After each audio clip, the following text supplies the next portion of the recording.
Tigers head into this weekend fresh off an exhilarating win and focused on the division race. Tonight, the quest for the playoffs continues at Comerica Park. The Angels pose the next challenge with superstar Mike Trout leading the way. The Tigers counter with all-stars of their own, and this weekend they'll be shining bright. And it's a diving play by Austin Jackson. It's Friday Night Baseball, and it starts now on Fox Sports Detroit. It is a great night for baseball, and Rick Porcello makes his way out to the mound tonight. The Los Angeles Angels are in town. Game one in this three-game series featuring the Halos and the Detroit Tigers. And if the Tigers combine for 3 or more home runs in this game, bring your copy of the box score to a participating Arby's location tomorrow, and you will get a free small order of curly fries. Well, Mike Scioscia's team just completed a sweep against the Red Sox at Fenway Park. His team playing some pretty good baseball offensively, at least, and this is what his lineup will look like tonight. It's presented by the Metro Detroit Chevy dealers. Mike Trout will lead off in center field. Myceris Turris in third base. Torrey Hunter is in right field. Good numbers career against Porcello. Kendrys Morales, the DH. Trumbo, Kendrick, Ibar, Wells, and Iannetta round out the Angels starting lineup. Today's starting pitcher is Rick Porcello, and he is presented by Soaring Eagle Casino. It's going to be a very difficult task here this evening for Porcello if he's going to get to 10 wins for the 4th consecutive year. This Angels team, they can run, they can hit, they've got power, they've got a lot of guys and a lot of offensive weapons. Beaumont Health System will sponsor the Tigers defensive alignment once again here this evening. It's Young in left, with Cabrera being the designated hitter tonight. Jackson in center. Brennan Bosch back out in right field after about 4 games off. Santiago at third. Peralta Infante up the middle. Prince is anchored over at first, and Alex Avila is putting down the signals tonight for Porcello. And with Cabrera DHing tonight, Delman Young will play left field for the Tigers this evening. On a beautiful night for baseball, 85 degrees our game time temp. Here is Mike Trout leading it off for the Angels. It'll be Trout, Turris, and Torrey Hunter against the right-hander Rick Porcello. We are ready for baseball this evening. And here is the first pitch of the ball game. Trout will look at a ball inside 1-0. Rick Porcello in search of win number 10. He has 8 losses this year. This will be his 3rd start looking for that 10th win. He lost his last 2.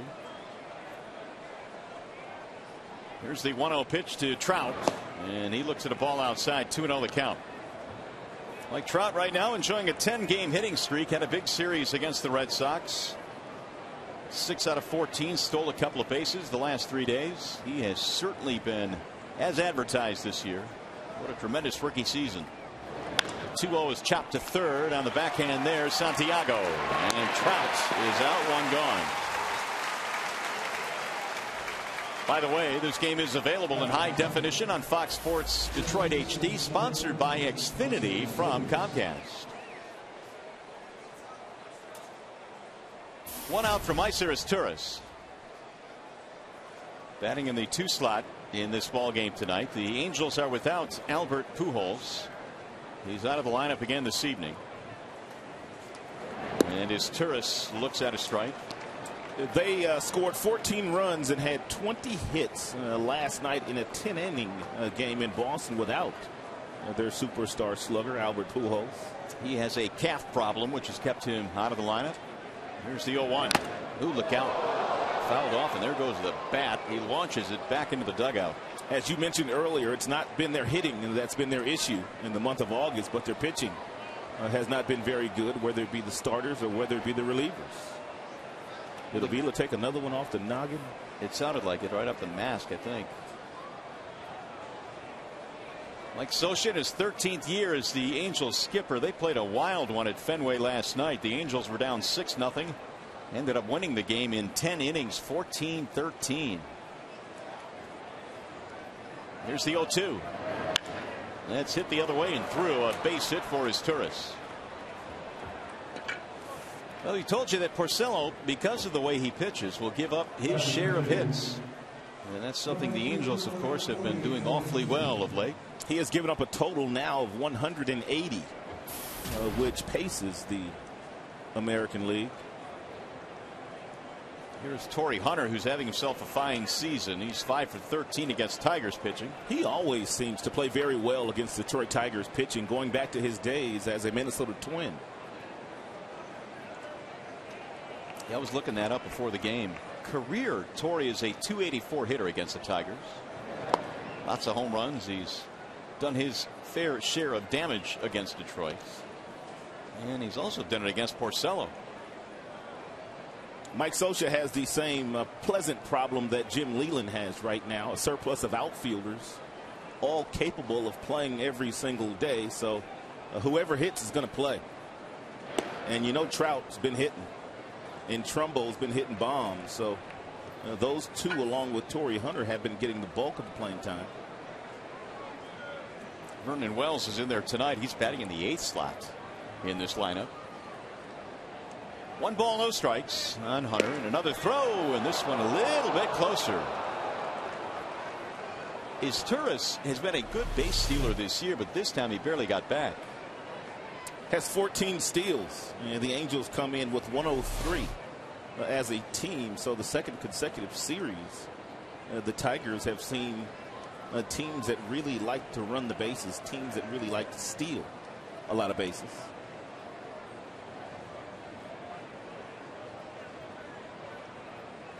And the 1-0, runner goes. Here comes Avila's throw, bouncing in, tag, got him. Boy, Avila's been red hot at throwing runners out. Everything is right on the bag, even though that ball bounced. In a very nice play by Infante. A real nice throw by Avila, getting it down there ahead of Izturis sliding in, feet first.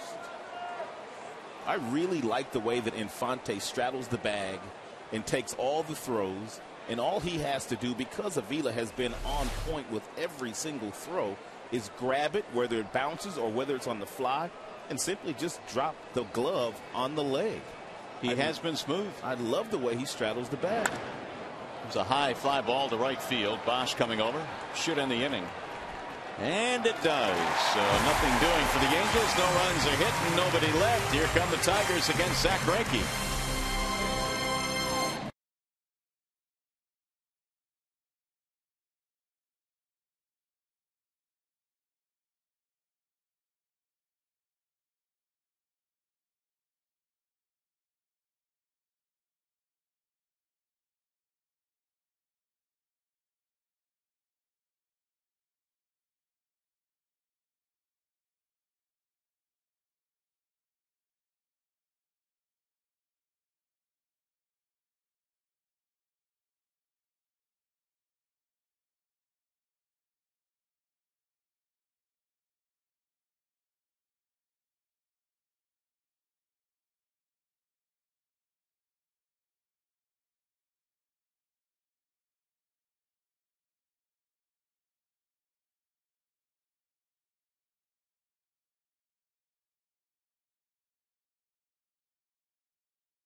To the bottom of the first inning, and here is the starting lineup for the Tigers, presented by Big Boy tonight. Jackson, Infante, Cabrera, your top three, with Miguel DHing.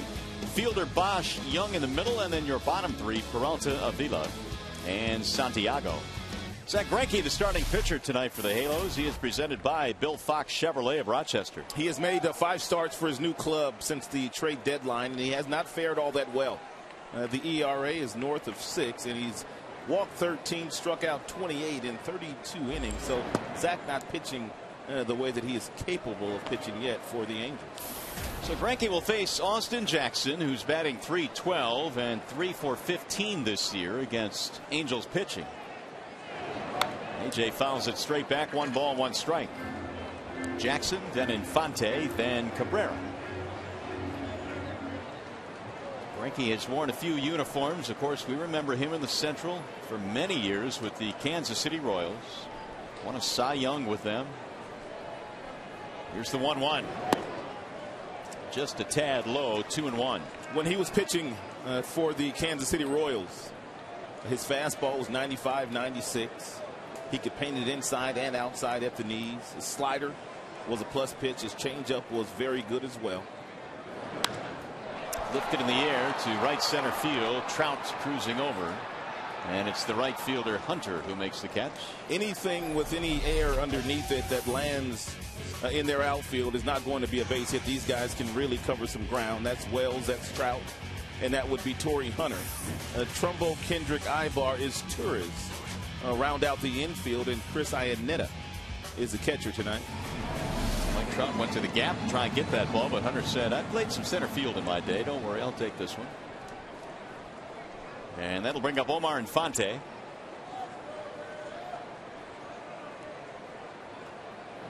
Typically, Leland has had Infante batting in the 2-hole against left-handed pitching, but tonight, even with the righty out there, he's got Omar in the 2 slot. Batting .294 with the Tigers this year. Here's the 0-1. Little looper back up the middle, and it's going to drop. Base hit. 1-out single for Infante. That's going to set up the big boys now. Here comes Miguel Cabrera.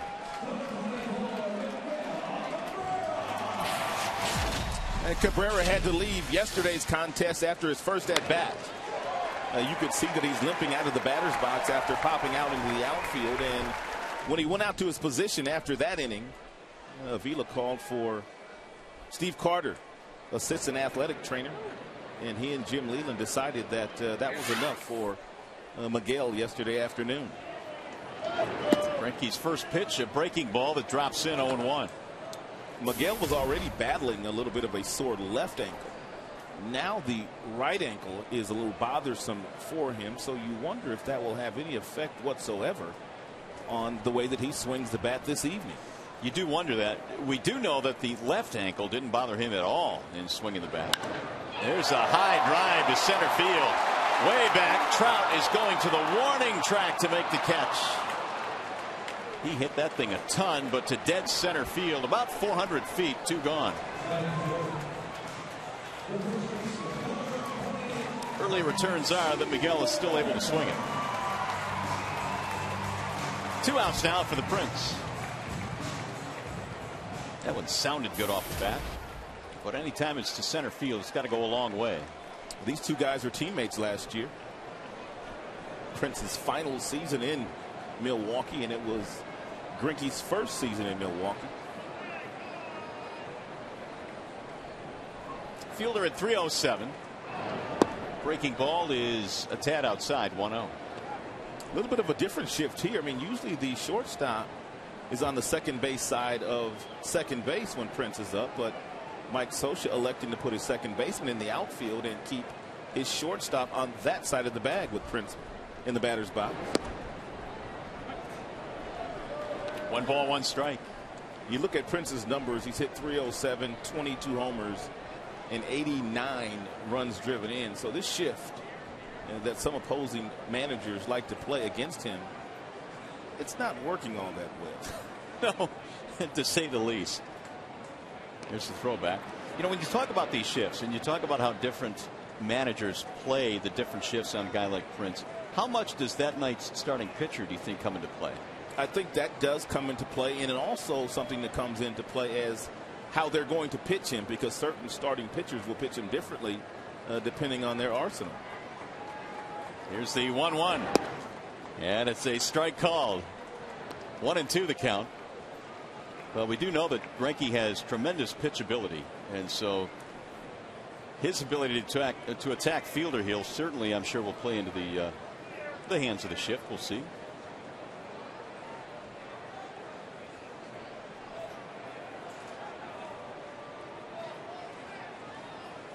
Here's the 1-2, and a breaking ball missing outside. 2 balls, 2 strikes. Zach Greinke is 28 years old, born in Orlando, Florida. The Angels gave up a really good shortstop prospect. His name is Gene Segura. He went the other way in that deal, along with a couple of minor leaguers.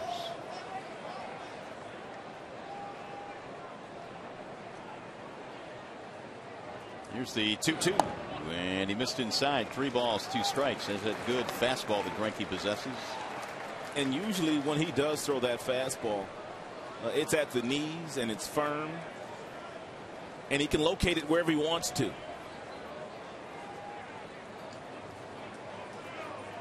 Tigers have a single from Infante here with 2 outs in the first in a scoreless game.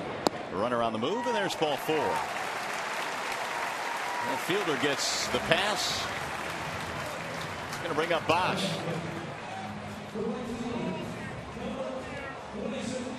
Bosch, used as a pinch hitter in last night's or yesterday's ball game, delivered a key hit.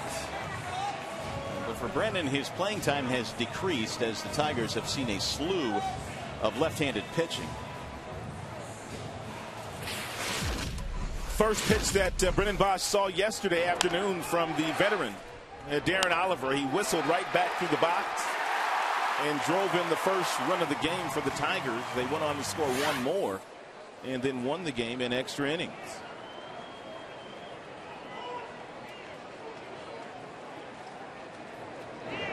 Bosch looks at a breaking ball outside. 1-0. Greinke still features that real slow curveball at 75 miles an hour, and usually when he does throw that pitch, he can throw it for a strike, just like Vicente Padilla of the Boston Red Sox, another guy that comes to mind with that real slow curveball.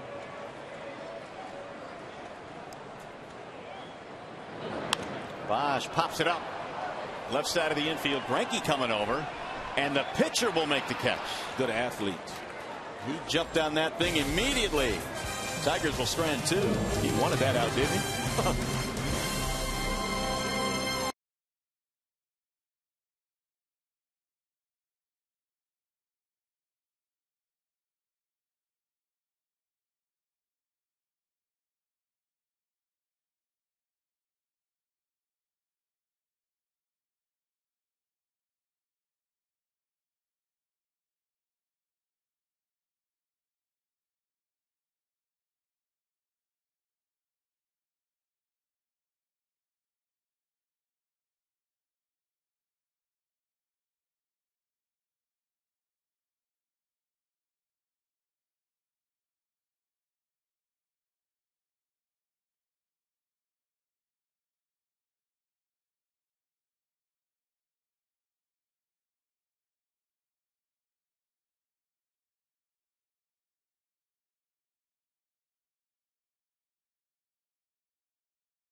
A bank strength and stability since 1849.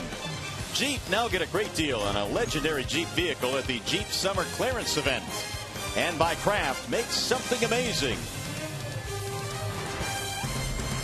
Back here at the ballpark, we go to the top of the second here at Comerica tonight. Angels in town for a 3-game series. A spectacular evening. And for the Angels, it'll be Kendrys Morales to lead it off, and Mark Trumbo and Howie Kendrick facing Rick Porcello. .278 batting average for Kendrys Morales. The last time the Angels were in town, he lost his cleanup spot to Mark Trumbo because Morales wasn't hitting and Trumbo was. But now Kendrys is back in there. And Kendrys wears no batting gloves, and because of that, it appears that he's got blisters all over his hands and on his fingers because he's got them all taped up. Here's the 0-1.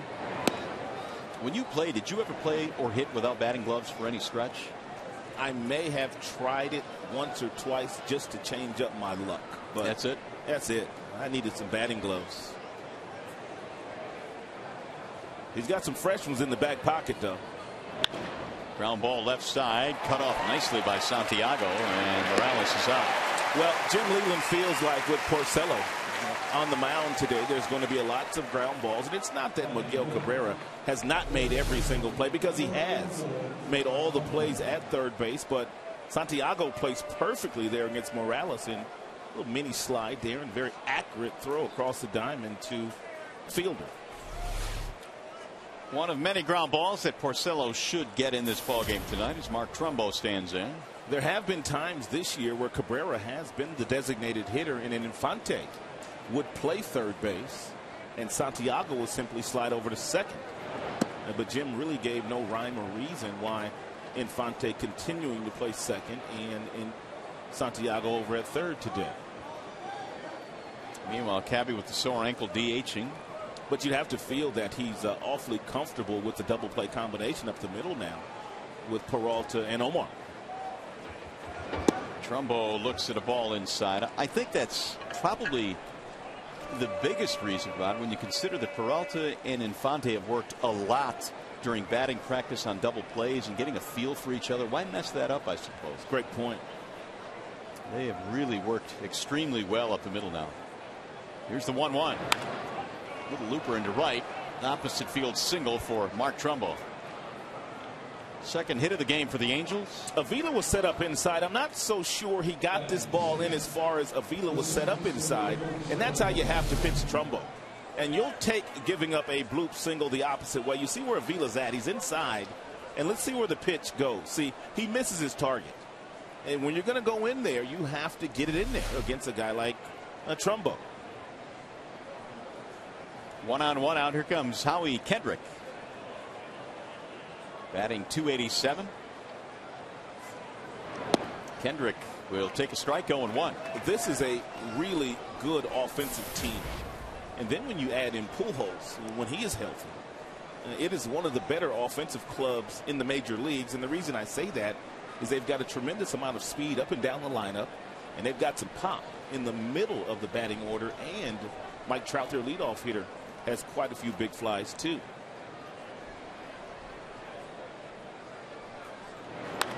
Well, it's a lineup that, as we saw yesterday in Boston, has comeback ability because of their ability to manufacture runs. I mean, they're not just sitting there waiting for the 3-run shot.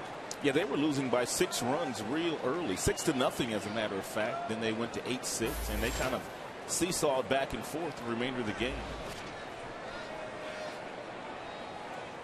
1 on 1 out. 0-2 on Kendrick. And he shoots one to right field. That is a foul ball. That would have easily gotten Trumbo to third. 0-2 count on Kendrick, who has hit safely in 10 straight, and in fact 20 of his last 22.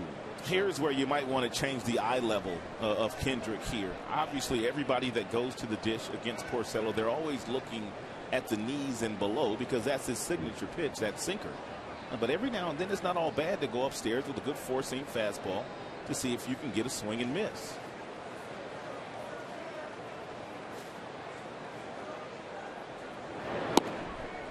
Ball outside. He did go sinker ball, but it wasn't up.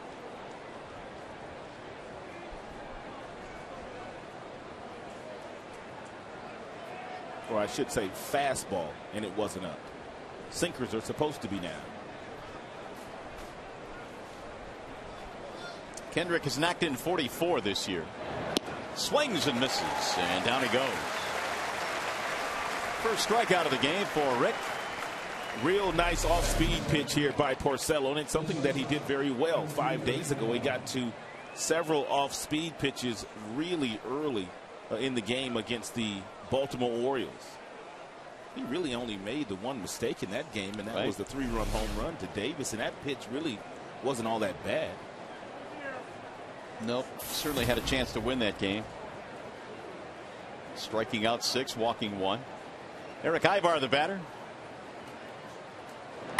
And he hits a ground ball to second. Infante gobbles it up, and that'll be it for the Angels here in the second. No runs, 1 hit, 1 left. On our way to the bottom of number 2.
Game series, and for the Tigers, a comparison through 124 games in 2011 and 2012. And what jumps out at you? Team ERA and the strikeouts really jump out at me when we look at the comparisons from a season ago. The Tigers have 2 more wins than at the same point last year. Delman Young is leading it off. We talked about that yesterday. The biggest difference is the fact that Chicago White Sox have played good baseball all year. Here's the 0-1. 1-1 on Delman.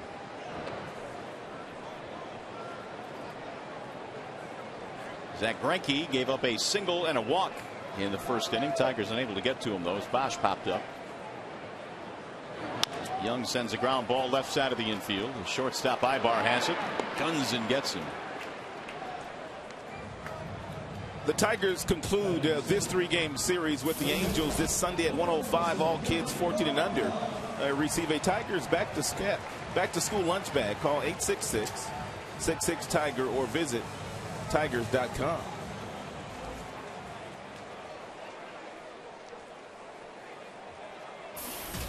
Here is Johnny Peralta. Tiger shortstop batting .259.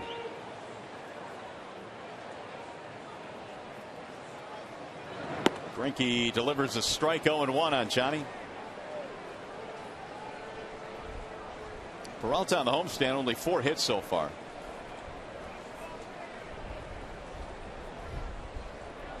There's the 0-1. One thing Johnny does do well is hit Angels pitching. So we check out the Mazda scouting report. In 58 career games against the Halos, .319. I'll say he does. Pretty good. 9 home runs as well. The 1-1. Way out in front of the breaking ball. 1-2. So Greinke joins a staff that was, even at the start of the season, Rod, considered to be one of the better staffs in the American League. And you would imagine that if he does get his act together here down the stretch, that would bode well for the Angels. The 1-2 pitch. That time he left one hanging, but it's hooked foul. Not only does Greinke need to pitch a little bit better, but Dan Herron has to pitch better. Weaver's pretty much been Jared Weaver all season long. Santana has pitched some really good baseball in the month of August, but C.J. Wilson has also struggled. So Greinke needs to step it up, but some of the other guys in that rotation also need to give Mike Scioscia some quality innings. And the 1-2. Buried that one outside. 2 balls, 2 strikes. I wouldn't worry about this guy if I was the Angels. If he's healthy, and he's going to start to win some games. His stuff is just too good. That would be Zach Greinke. Look at the ERA in August. It was over 6. It was much better in the middle of the season. There's a ground ball left side again. High bar deep in the hole. And another nice play. 2 gone. Alex Avila has been an integral part of the last 2 wins for the Tigers. One against the Toronto Blue Jays, where he threw out Omar Vizquel to end the game, trying to steal second. And then yesterday, after Quentin Berry stole second base, Avila got a little two-seam fastball inside and ripped it to right. And Quentin Berry headfirst slid into home plate for the walk-off win for the home team. What's going on here? Oh, apparently that is the victory cigar. Alex Avila the last couple of nights. It's a pretty sweet-looking stash there. Avila looks at a ball outside. I noticed you kind of kept quiet on that mustache. You didn't go for it? Well, they say if you don't have nothing nice to say, don't say nothing. Mama taught you right? Yeah, that's what they said. Here's the 1-0 pitch to Avila. And it's a strike called, and the count goes 1-1. Alex at 253. He's seen Greinke a few times, 3 for 7 against him.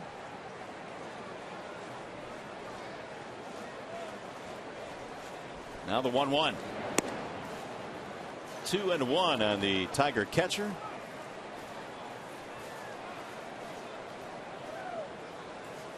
Greinke acquired by the Angels at the deadline from the Milwaukee Brewers.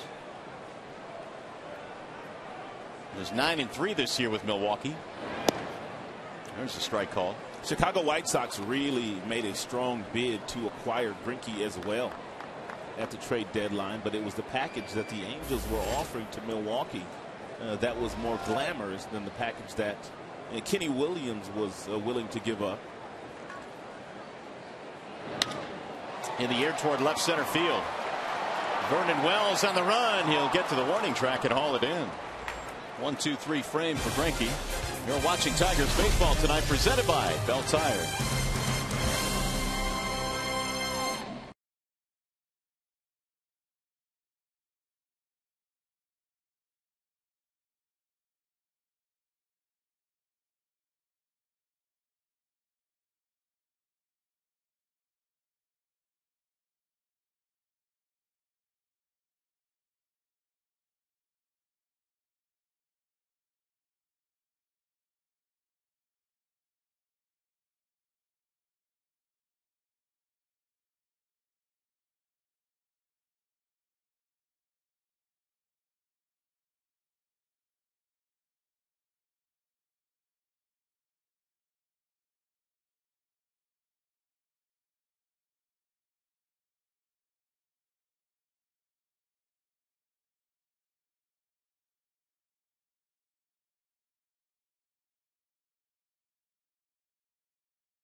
By Arby's. Play Arby's new Snap and Rock promotion. Snap a picture of your cup, send and win. And by AT&T, the nation's largest 4G network. AT&T, rethink possible. Comerica Park, the site tonight as the Tigers and Angels play the first of a 3-game series. Still no score in this one. And Rick Porcello back to the hill. Good to see ground balls early for Rick. Always a good sign when Porcello is pitching. Vernon Wells will lead it off. Wells, Iannetta, and then Mike Trout. And be careful if you want to go inside to Vernon Wells. He does most of his damage to left field. He is the equivalent of a dead pull hitter. Does not use right field all that often. Porcello giving up a single in the first, a single in the second, but no damage in either spot. Wells takes strike one. Vernon hampered by injuries. He missed 55 games this year with a thumb problem. Here's the 0-1. Swing and a miss. Good pitch. Yeah, I was talking to Vernon on the field before the game, and he was showing me the zipper on his right thumb from the surgery that he had. That's a troublesome area. I mean, because if you roll over in the bat or if you get jammed or whatever the case may be, I mean, the pain that you get in that area. I can imagine there's not much you can do with a pad either that's going to help it out. He told me he does wear one. I think he has one of those little protectors on that right thumb. There it is. Yeah. Bouncing ball to third, right? It's Santiago. He's been busy so far tonight. One gone. We've got a moment now, so back to the studio we go. Time for a game break with Ryan Field.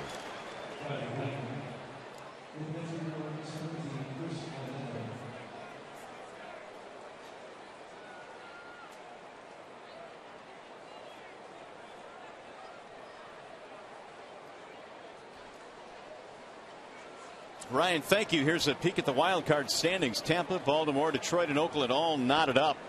Angels are 2.5 back. And right now, that Tampa team, they were able to hold it together. Longoria was out, and Shields wasn't pitching all that well earlier this year, but now they're putting it all together.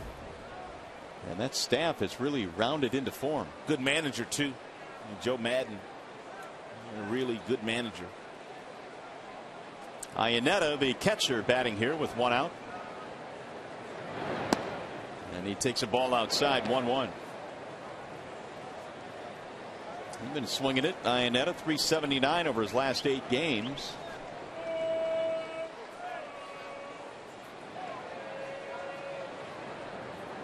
There's the 1-1 pitch. Missed it high. 2 balls and 1 strike. I like the fact that Porcello is throwing some fastballs inside, making some guys stand up straight. That really opens up the outside corner when you do that. Right back through the middle into center field. It came right back at Porcello. And that's another pitch today that Avila wanted inside, and Porcello didn't get it where he needed to get it. And that ball was ripped right past him. Glove inside. He misses right over the heart of the plate.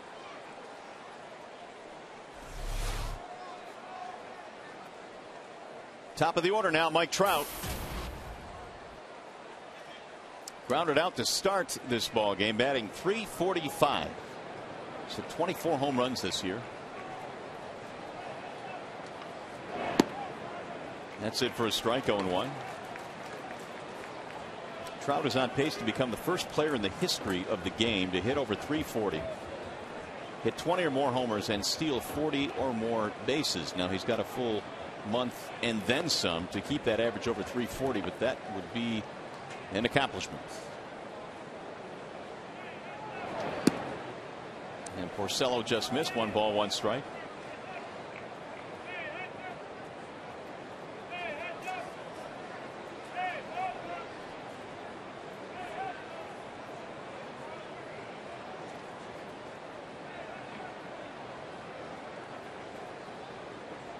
Ten-game hitting streak right now for Trout.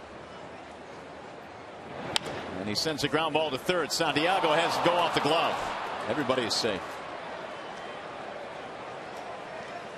That'll be an error on Santiago.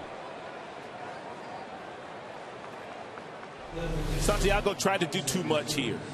And really, he was thinking about probably getting 2 before just getting the 1 out. And that's what Mike Trout will do. Trout has tremendous speed. So Santiago knew that he had to hurry, and because of that, did not make the play cleanly. But he simply should have been thinking about just getting the 1 out at second base. and not worrying about turning 2. So an opportunity now for the Angels with only 1 out as Turris stands in and he slaps 1 foul. He singled and then was caught trying to steal back in the first inning, and it was only the 2nd time this year that his Turris was thrown out. Every single throw that Avila has made the last 4 or 5 days has been right on the bag. Swing and a miss. Against some guys that can run too. It's been impressive to watch. It's almost as if Avila is locked in now in his mechanics, his footwork, his throwing. Everything is in line.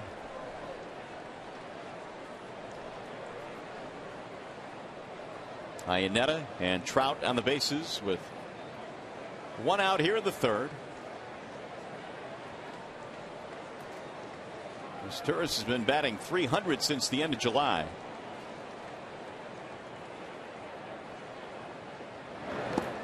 And he takes ball 1 in the dirt, 1-2.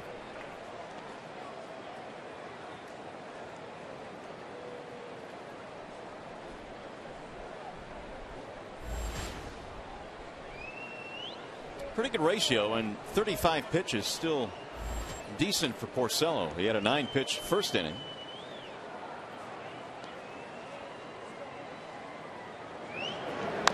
Ground ball foul. One thing that Porcello has done, he is 9 of 11 in first pitch strikes to this dangerous Angels offense. And that's the way you have to pitch to them. And because what it allows you to do is once you do get ahead, you can simply expand the strike zone and see if they want to swing at some pitches that are not necessarily good pitches to swing at.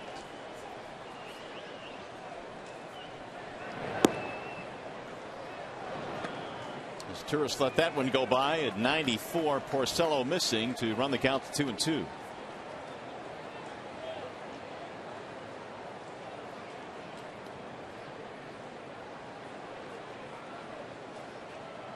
Turris has always hit well in this ballpark. .327 career at Comerica.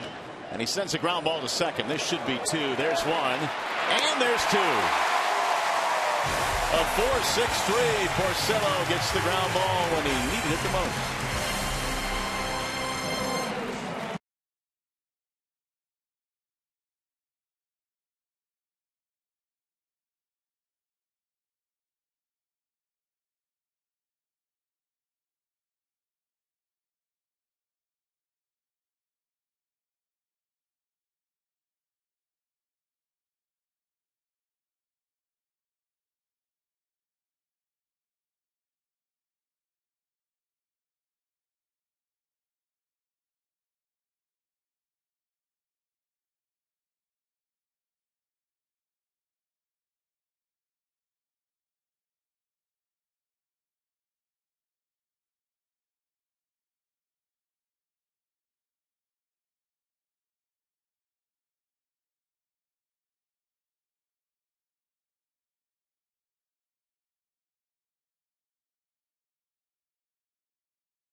The Tigers and Angels game, and I'm over at the Brushfire Grill. I've taken over the Fox Sports Detroit Twitter feed tonight. We're having all kinds of fun talking with the fans. One of the conversation starters that we're talking about, Mario and Rod, right now involves you guys. It's actually a question from Colin Poulin. He wants to know, do you think Jackson will win a Gold Glove this year, or will Trout's highlight reel type plays take it away? I know the MVP discussion is coming up later in the show at some point, but let's focus on Jackson and Trout on the defensive end. What do you guys think? Well, I think they're both great. I don't know, Rod, what do you think? Well, I haven't seen enough of Trout to really know how good he is in center field. I know he's made some spectacular catches out there that you see at night on some of the highlight shows, and I know he can cover a lot of ground out there, so it'll be very interesting. I do know that with all the hype and everything that he has done this year. There's a base hit to center field for Santiago. From an offensive standpoint, that kind of plays into what you get defensively, and here are some of the outstanding catches that Mike Trout has made in his rookie campaign. This much we do know. He got some hops in those legs, and he covers lots of ground, not afraid to give his body up and run into walls. And this play right here, simply one of the best catches you'll ever see.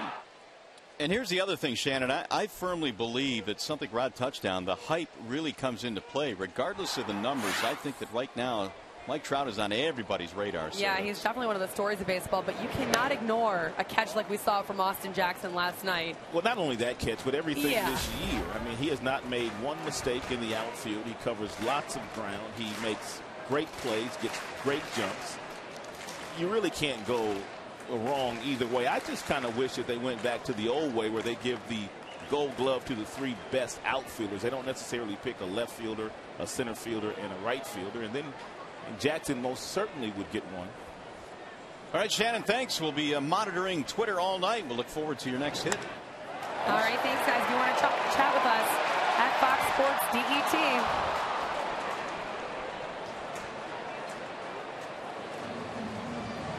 Let's take a look at the body of work of Austin Jackson since he has put on a Tigers uniform. He goes back to the wall in left center. He also covers a tremendous amount of ground in right center. He also has the ability to get up and leap and make real nice plays, and something that we have not seen Jackson do very much in his career. He left his feet yesterday and made a game-saving catch. And the Tigers would go on to win it after that game-saving catch. One of 3 center fielders in the major leagues without an error. Gentry and Granderson the other 2. And those numbers certainly have to account for something. Here is Omar Infante. 1 on 1 out in a scoreless game in the 3rd. Mike Trout has made 4 errors in center field this year.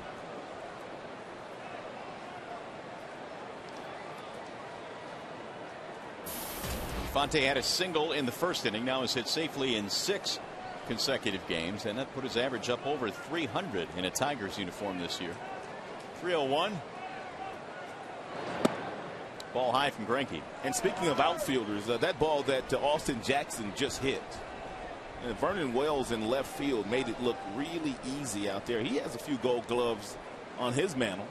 Vernon has won 3 when he was playing center field for the Toronto Blue Jays. He kind of gets lost in some of the talent they have in this outfield, but I thought that ball was a gapper easily. I do too.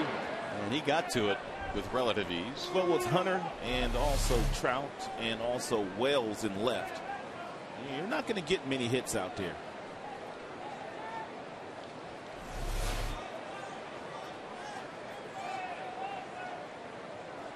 Snap throw and back safely. And that also gives you an idea of how talented Trout is in center field for a guy like Hunter, who has won 9 Gold Gloves in center, to now be playing right field. And we just told you that Vernon has won 3 in his major league career. The 1-0. High fly ball to center. Trout cruising over to his left. And that is out number 2. Well, those guys have all those Gold Gloves, but you would think that sooner or later age would catch up to them, but apparently not. I mean, they're still making some plays. Well, they position themselves in the right spot. They get good jumps. They've got good instincts. But they probably have lost a step or 2. But Torrey Hunter told me before the game today he lost 18 pounds in the offseason, and he's been able to keep it off, and he feels like he is moving in the outfield better than he ever has. Well, here is Cabrera now with 2 outs. Miguel hit one deep to center field his first time up. Shy of the wall out there in center. Hit it to the warning track. And he looks at strike 1.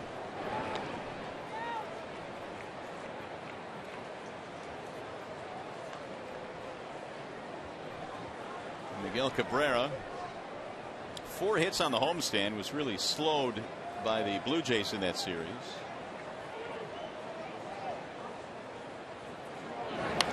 Fouls it straight back. 0-2 on Cabrera. Only one guy in the American League has more hits than Miguel. That would be Derek Jeter of the Yankees. 169 to 157. Not many double play combinations get 200 hits apiece, but Derek Jeter and Robinson Cano are trying to do it again. They've already done it in the past.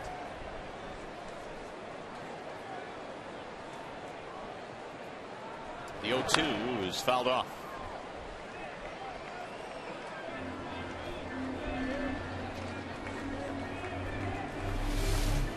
We talked about Cabrera earlier and wondering if the sore ankles would affect the way that he is swinging the bat here. And you could see there's a little bit of pain when swinging. Did that last swing look all upper body to you?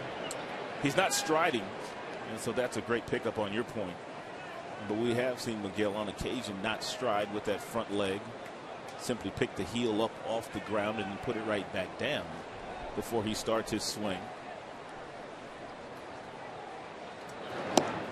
Greinke missed outside that time. 1-2. But he is one, even though he does have and may not be using his legs as effectively as he usually does. He has a lot of strength in his upper body. Yeah, that is true. I mean, he almost hit one out 420 in his last at bat. He got it to probably around 400.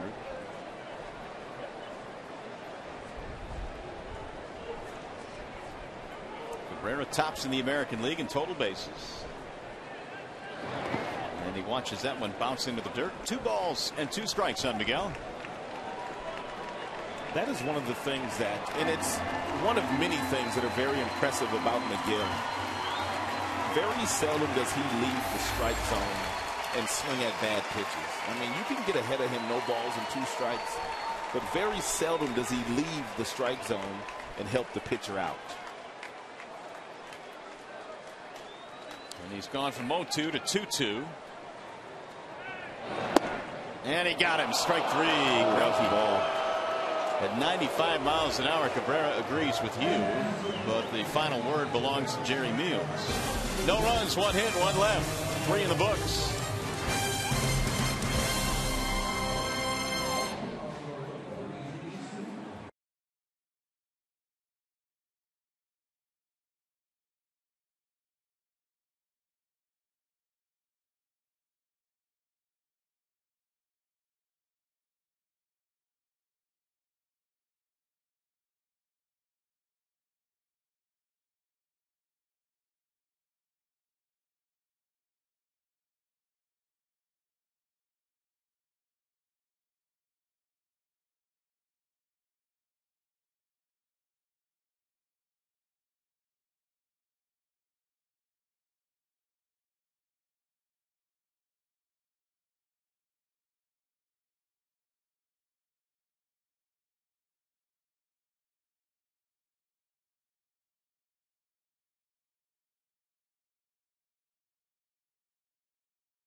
It's Tigers. Here is the Farmers Insurance report card. Since about the trading deadline, some of the notable additions for some of these teams and how they have impacted. Longoria now has made Tampa 19-6, or at least helped. And you see the Tigers trades and additions. They are 14-10 since that time. Yeah, no one has really caught fire with the exception of Tampa. Yeah, the rest of them pretty much 3 or 4 games over. Some teams under Look at the Angels since they got Greinke. They're 10-15. Here come the Angels as we go to the 4th inning. Torrey Hunter will lead it off. And Torrey looks at strike one. Torrey is a free agent after this season is over, and he still wants to play some baseball. Look at his numbers. 297, 12 homers, 61 driven in.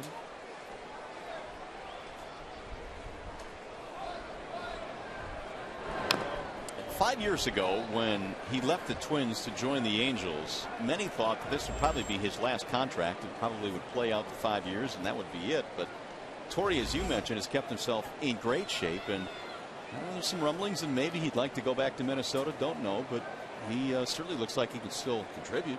He's always been a very popular player. Really great with the media. And they're really good in the clubhouse. Good with young players. Here's the 0-2.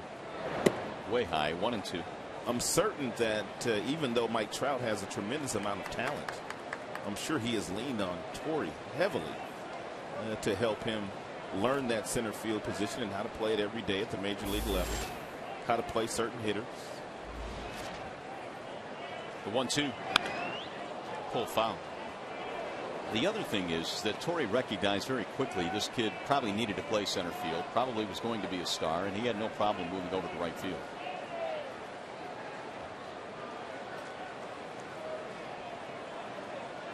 He just looks like a baseball player, doesn't he?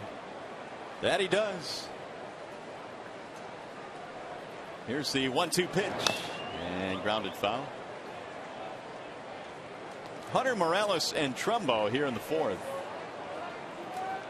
Neither team able to get a whole lot going offensively. The Angels had 2 on in the 3rd, but Porcello got himself a 4-6-3 double play.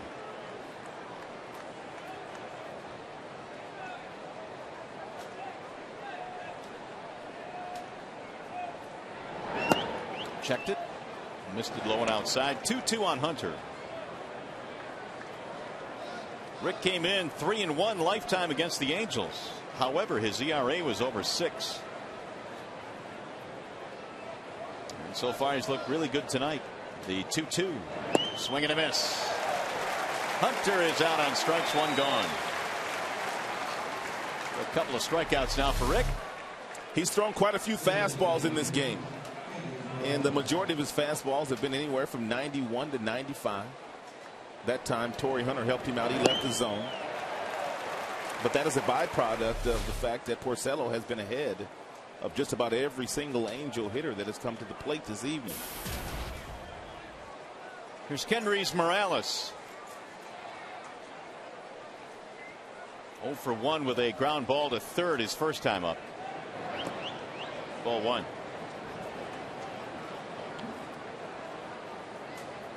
Porcello's last win was a game he pitched against the Yankees on August 7th.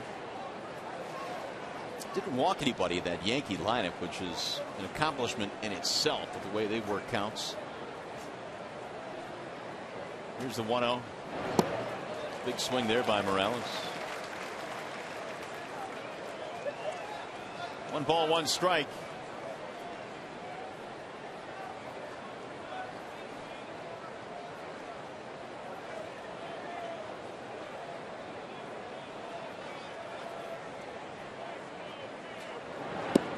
Slow bender that drops in, make it 1-2. The previous pitch was a well located slider down and in that Morales pitched.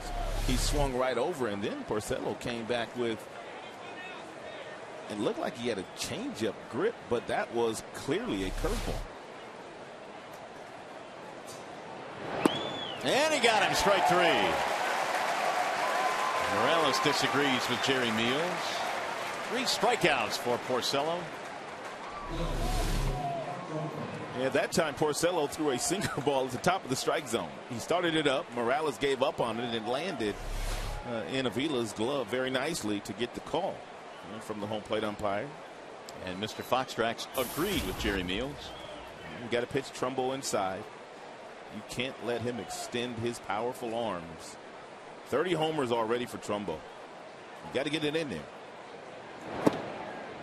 He has hit 4 home runs against the Tigers in his young big league career. 3 of them have come in this ballpark. He and that kid Stanton in Miami might have some of the biggest power for right-handed batters these days.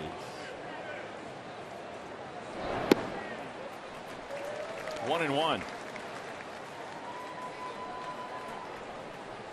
Porcello has been in a good rhythm all night. He's gotten his ground balls, including, as we mentioned, that double play back in the third. I guess you could put Miguel Cabrera in that conversation too, but I don't necessarily look at Miggy as being a power hitter. He's just a great hitter. Swing and a miss. Yeah, I think there's a big difference. I think Cabrera is just one of those guys that hits the ball hard that it goes out, where Trumbo's a guy that just has that raw power and muscles the ball out of the ballpark. Classic uppercut swing.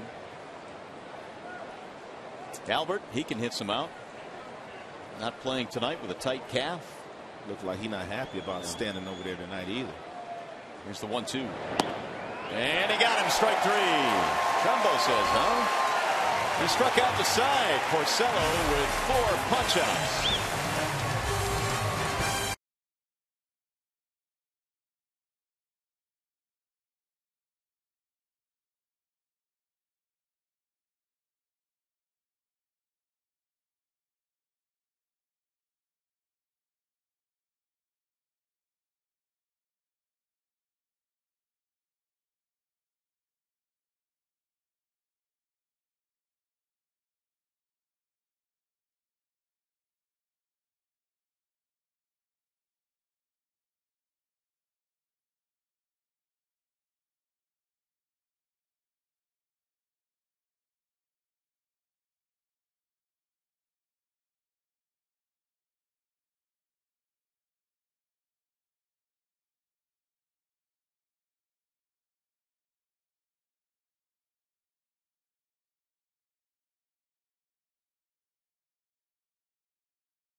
The ballpark. Prince Fielder will start things off. Time now for the Jimmy John's leaderboard. Here's some of the guys that changed uniforms in the offseason. And, well, of all guys, Josh Willingham has produced the most RBIs this year. Well, really, all the teams, whether it be the Cardinals or whether it be the Angels, the Tigers, or the Minnesota Twins that went out in the free agent market and signed these guys, they are all getting nice dividends. They are indeed, as Fielder digs in and skies one in the air a mile high to right field. Hunter still waiting for it. Oh my goodness, it finally drops into his glove. He just missed from hitting that one all the way up to the Pepsi porch. And Greinke and Fielder laughing about it. Look at Torrey. This is the sign of the cross. Thank you. That's funny. It's the highest fly ball we've seen this year. Oh, that thing would have been. Oh, if he'd have really got that one. Here's Bosch. And floats in for a strike. 0-1.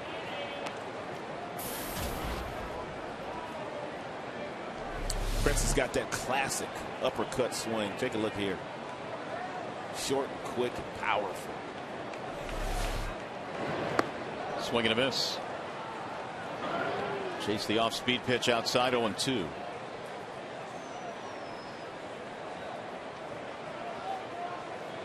Greinke gave up a single and a walk in the first, a single in the third, and that's been about it.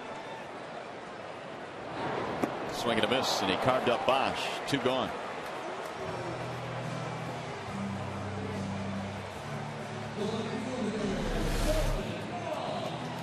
Greinke has already thrown about 5-6 of these real slow breaking balls. That last one just 68 miles an hour by Greinke. Second strikeout for the Angels right-hander. Stelman Young.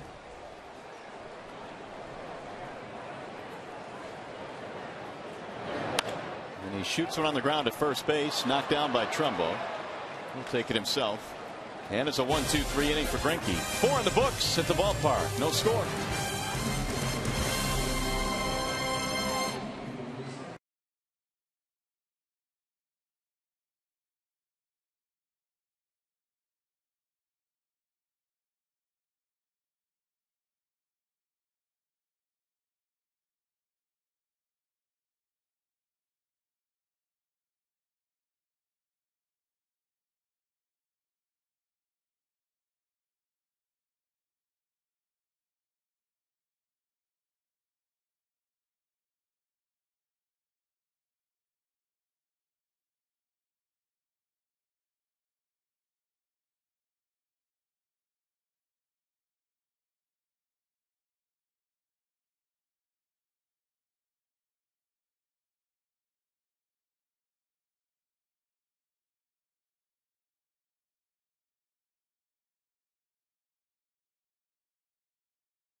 Angels team, they had 20 hits in yesterday's game. That was in Boston, and what he has done, he's really used his changeup effectively. He's thrown it on first pitches to some of these very aggressive Angel hitters. His fastball's also been a really good pitch.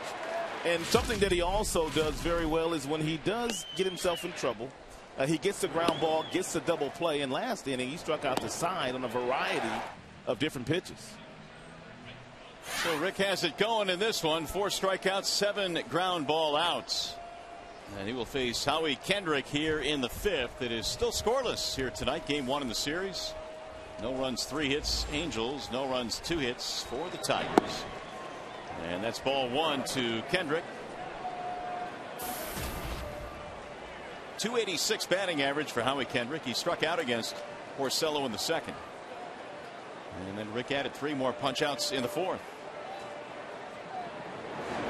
There's a ground ball foul, third base side, right at Dino Ebel. 1 ball, 1 strike.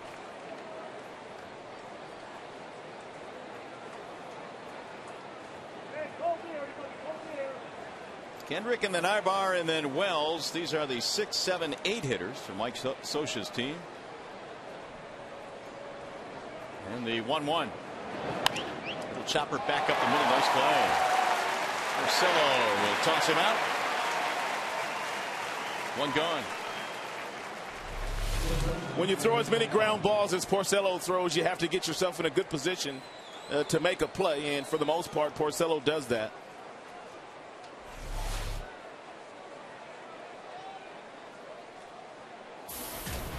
We'll bring up Eric Ibar. Another ground ball out for Rick.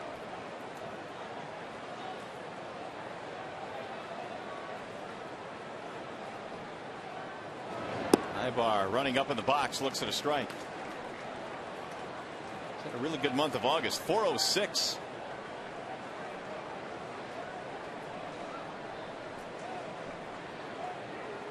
And when he's gotten on base, he has come around to score 15 runs scored this month in just 16 games. They have driven him in. The 0-1 is chopped foul, make it 0-2 on Ibar.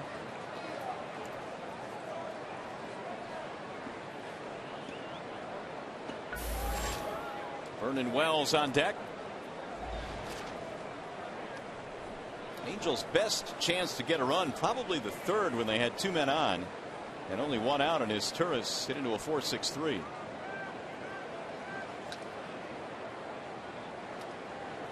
Now the 0-2. Slapped in the air toward left. Delman on the run, won't get there. To land foul and back into seats.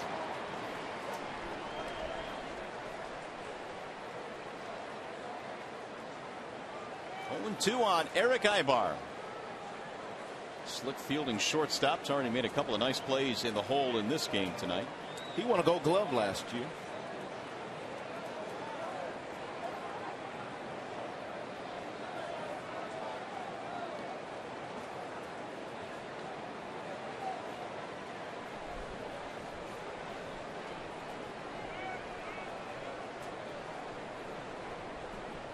Porcello taking too much time.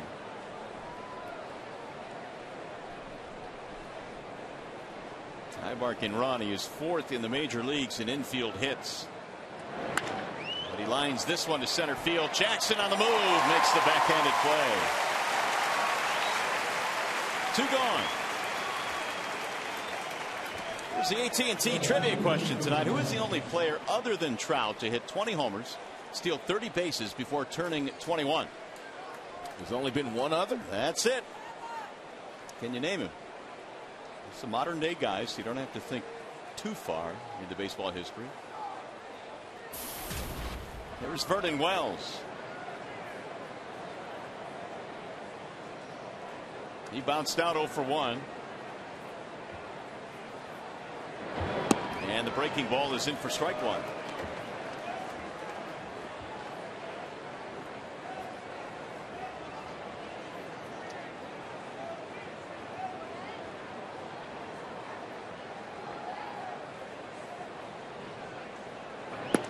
Outside, 1 ball, 1 strike. Vernon spent 11 seasons playing for the Toronto Blue Jays, and we often talk about, especially when we go there to play, how much of a toll that probably took on his back and his knees playing on that turf. He rolls that one foul. He was happy to get off of it, that much is for sure. He and Torrey Hunter.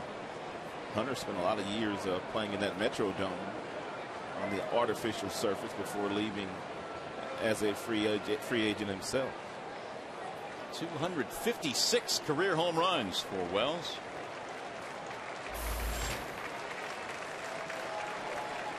Iannetta waiting on deck. Here's the 1-2. Ball high. 2 balls, 2 strikes.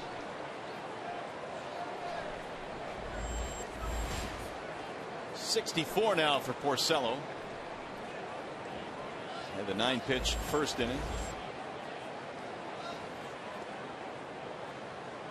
Now the 2-2 coming home, and it missed outside. 3-2.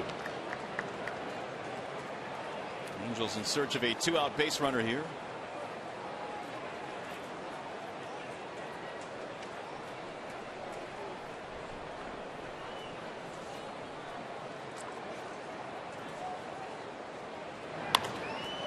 Back up the middle into center. It's a 2-out single for Wells. So the Angels have another hit on the scoreboard. That'll bring up Iannetta. 4 Angels hits in this game.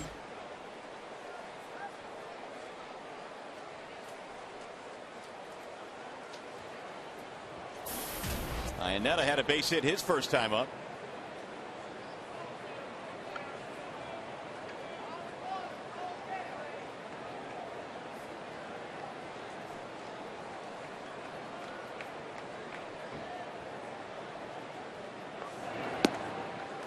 Porcello missing high, 1-0. Iannetta, a former Colorado Rocky, came over in a deal for a pitcher we saw last year, Tyler Chatwood, who we thought had really good stuff. He had a good arm. He had a good fastball. He's a young kid too. He was. Threw a lot of pitches though. There's a ground ball left side into left field, a base hit. Iannetta now is 2 for 2.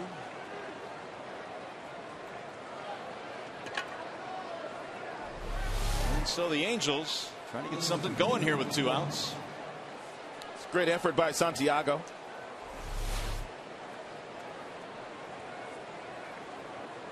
Seven hits in this game between the 2 teams, all of them singles. That'll bring up the top of the order, Mike Trout. Trout reaching on an error his last time up, 0 for 2 officially in this game. The one thing that people were saying today to me when I was asking questions about Mike Trout is, for a guy that's only 21 years old, he is an outstanding breaking ball hitter. And usually kids, when they come to the major leagues and they have the kind of talent that Trout has, they can clobber fastballs, but quickly opposing pitchers start to throw breaking balls, and that's when young kids start to struggle. But they say that he can really hit a breaking ball for a young kid. That's it for a strike 1-1. And you're right. I mean, you really very rarely see that. But when you look at his numbers, they would tend to back that up. He's been consistent all season long. He's trying to pick up a couple of runs here. Wells and Iannetta.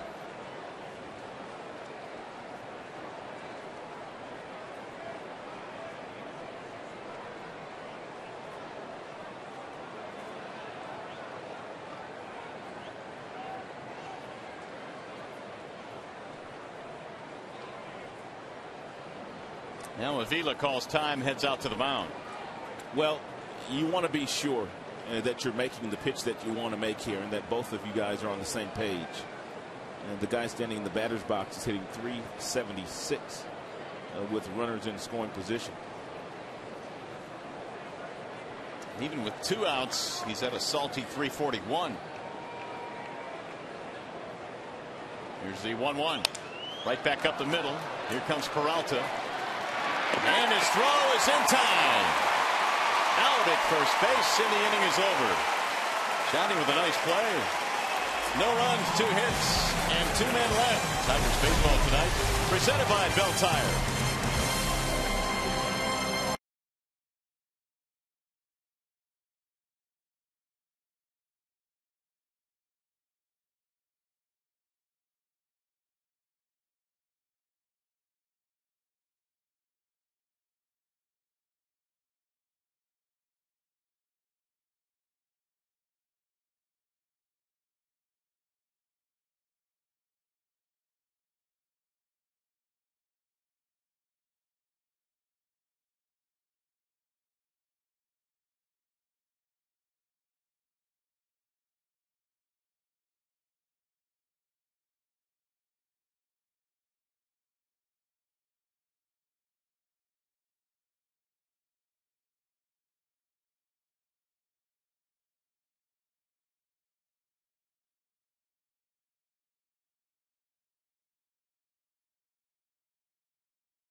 When you're talking about the MVP race, you're talking mostly about 2 guys right now. That's Mike Trout and Miguel Cabrera. A very tight race. I'm sure it will come all the way down to the end. Everybody will be paying attention. But we threw it out there on Twitter.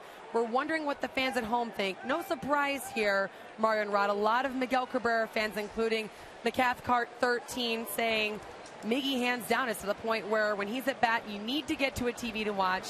Not too shabby on defense, too, but we were just talking about Mike Trout, and he's a guy you can't ignore either. Being compared to Mickey Mantle, I mean, our own, great Al Kaline was describing him as one of those players he thinks for years to come can be that big and create history in this game. So it will be close, but do you guys have a feeling either way if things were to stay the same, which player you would think would win the MVP race? Well, I think we need to see what happens, Shannon, the final month of the season, because a lot of times that's what really separates the men from the boys, how you're able to dig through that final 30 days of the year. But I think it's a toss-up right now. The one thing that Trout has going, I think, is his ability, Rod, to play defense and some of the highlight reel plays we've talked about, and the fact that he has stolen a lot of bases. Avila standing in, and he looks at ball 1. Trout is a very good player and having an extraordinary year, but I would vote Miguel Cabrera today if the season was to end. There's still 5 weeks to go, but for me right now, Miguel Cabrera is the MVP in the American League. He's driven in the air toward left, slicing, and that will get back out of play. Yeah, so it's real close, Shannon. I don't know. It's going to be fun to see what happens. Do you think because Justin Verlander won the MVP last year that has any effect of maybe not wanting to have back-to-back MVPs from the same team? Would that play into it at all? One of the other Twitter people was wondering. No, I don't think so at all, Shannon. I think that each year is a brand new season, and certainly Cabrera's stats can stand on their own. I don't think they'd be affected at all by Verlander. Nor do I. I don't think that has any bearing whatsoever on who will get the MVP this season in the American League. All right. Well, I'll keep chatting with our fans on Fox Sports DET on Twitter. If you have anything you want to talk about, I'll be there. We'll talk to you guys a little bit. All right, Shannon, thanks. Here's the 2-1 pitch to Avila, and it's a ball outside, 3-1. Still no score in this one. Tigers have managed only 2 hits against Zach Greinke.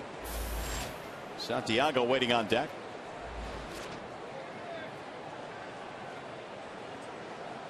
Avila flied out back in the 2nd inning. Here's the 3-1.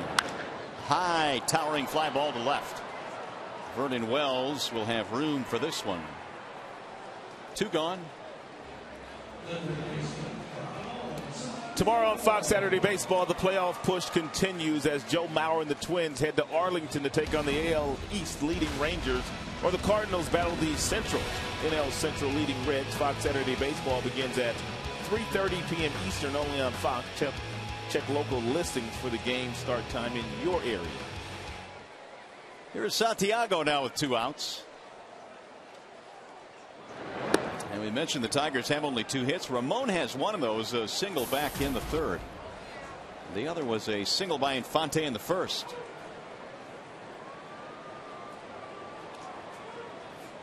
Greinke is retired 8 straight. Ball outside.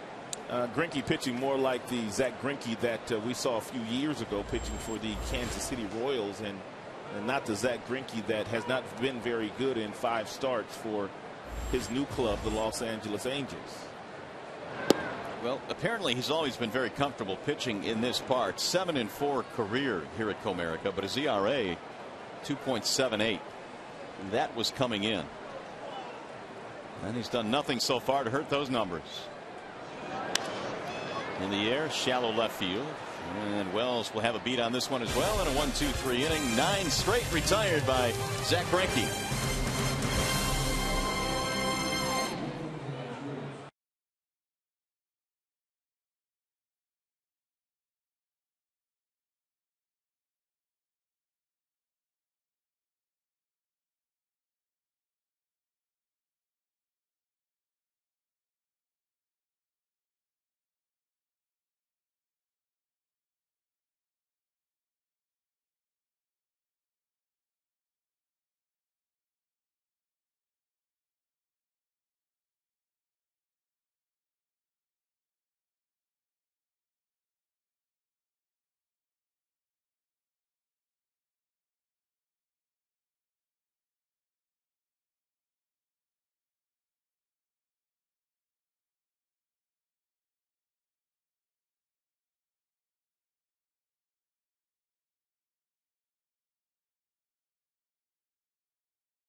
Rick Porcello, Zach Greinke have really done a job on a couple of offenses that have been performing pretty well. And here is the starters comparison in this game. Well, Porcello has thrown 71 pitches and Greinke just 57 total. A couple more strikeouts for Porcello than Greinke. But in that all-important column, the run column, no blemishes for either guy. So it'll be Meiser, Izturis to lead it off. Izturis, Hunter, and Morales here in the Angels' 6th game 1 in this 3-game series. Tigers have an off day Monday, then it's on to KC for a 3-game set.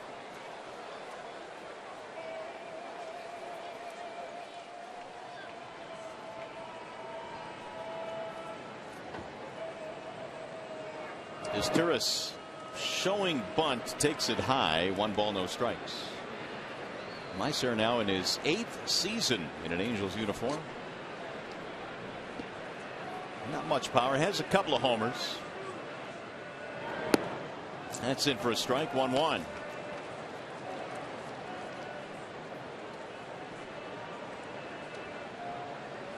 Single, double play ball for Izturis tonight.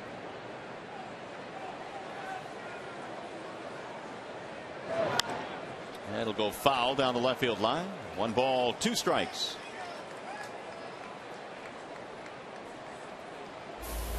Torrey Hunter waiting his turn on deck. It's a long night last night for the Angels. They played that extra inning night game in Boston and got to the Motor City around 4 a.m. Ball inside, and we've all done it. And every team, every now and then, will go through it. But boy, those early morning arrivals can really take it out of you the next day. Zach Greinke, he got a good night's sleep, though, because he flew ahead of his club. So he got into the Motor City rather early. There's a base hit to lead things off for Izturis. Time now for a game break as we go back to the studio. Here's Ryan Field.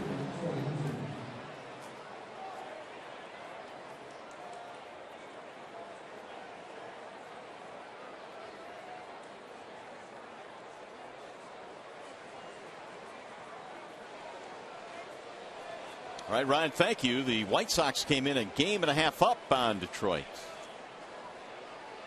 So done at it again. Here's Torrey Hunter. Ball 1 to Torrey. And very important for Porcello here with Hunter in the batter's box. To make sure that he keeps Izturis close and doesn't allow him to get a good jump, which will allow him to steal a base. You want to keep your double play in order.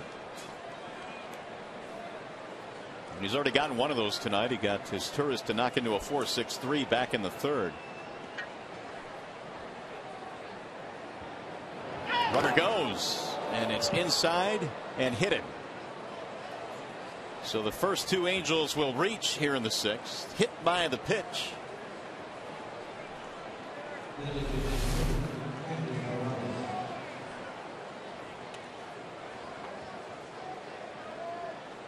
Did they clip him on the hand? Yeah, it looked like it. Or bat.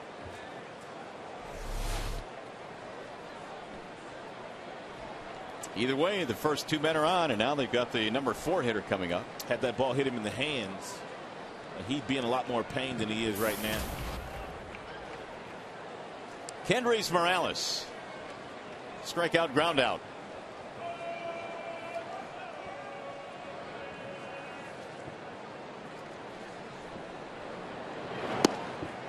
That's it for strike 1.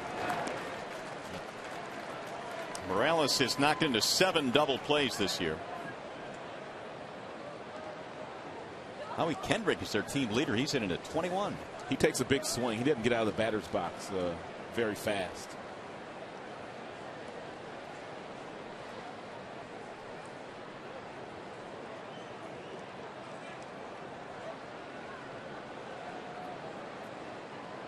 And now again, Porcello wants Avila to come out. And what has turned into an important spot of this game is Luke Peconin begins to warm up in the Detroit bullpen. Neither team really has threatened all that much.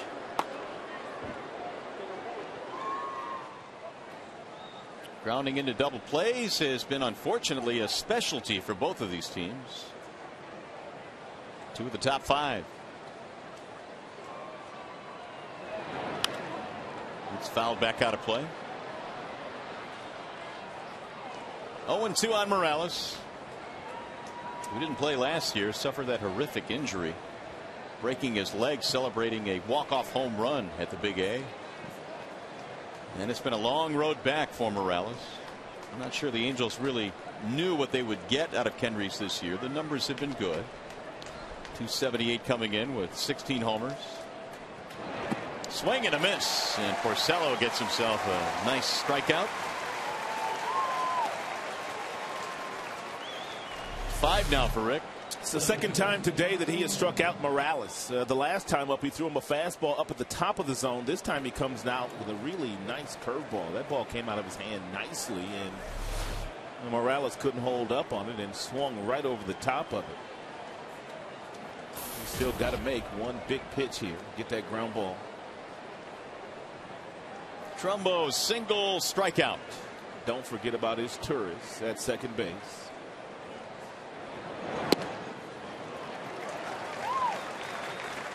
Torres has stolen third base a couple of times this year. He's been caught once of the total of 14 steals he has this year. Neither team has had a runner reach third base to this point in this game. 0-0 in the 6th. The 0-1. Grounded foul. Now it's 0-2 on Trumbo. Omar Infante has the responsibility of holding Torres and keeping him close at second base so he does not get too big a jump or entertain the thought of stealing third. Peralta playing his regular spot at shortstop because for the most part Trumbo pull hitter.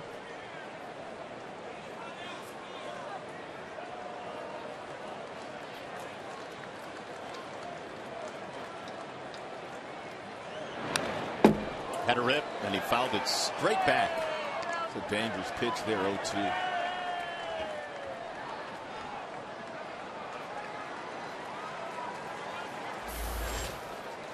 There's Kendrick waiting on deck.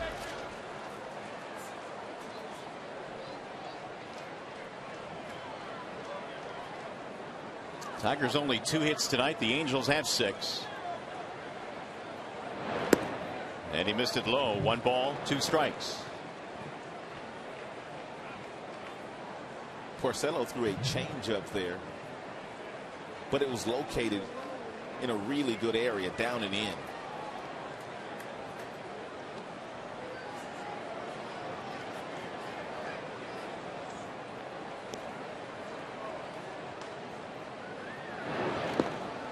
That one bounced in, and the count evens now 2-2 on Trumbo. He originally was drafted as a third baseman by the Angels. He has played that position. He's played the outfield as well as DH. A pretty good pitcher in high school and was going to head to USC to play college baseball, but signed with the Halos. Can you imagine this guy with an aluminum bat? I'd rather not. It'd be pretty dangerous, wouldn't it? Whoa. Here's the 2-2. Bouncing ball left side. Santiago fires to second one. And the throw is high. And off the bag comes Fielder. The inning is still alive for the Angels. Should have been a double play. Yeah, but give Torrey Hunter a lot of credit for disrupting the timing of Infante. Infante knew there was going to be some contact, and therefore he tried to get rid of the ball too quickly, and he dropped down to a sidearm angle. And when you drop down to that sidearm angle, bracing for contact, you're not going to make a good throw. Torrey Hunter is the reason why the Tigers did not turn that double play. And you cannot give these Angels extra outs. Well, we'll see if they cash in now. Here is Kendrick. First and third with 2 outs. Porcello got the ground ball he wanted. And it looked like a double play in the making. Kendrick looks at strike 1. That's how the Tigers were able to capitalize yesterday against the Blue Jays and win that game real late. And Delman Young hit a ball to Vizquel at third, and Kelly Johnson, their second baseman, didn't turn it over. Quentin Berry pinch ran, stole second, and then Avila. And it drove him in.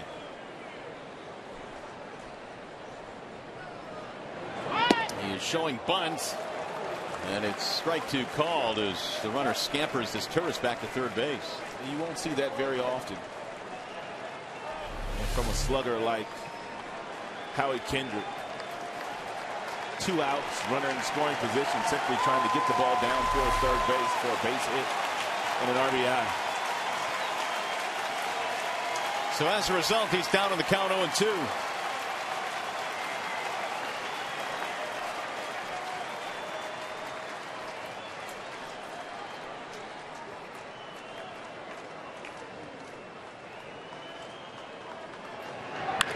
Drilled to left center field. That's going to drop, base hit and more. It splits the gap and goes all the way to the wall. His Turris scores. Trumbo comes around to score, and down 0-2 in the count. Howie Kendrick doubles in 2.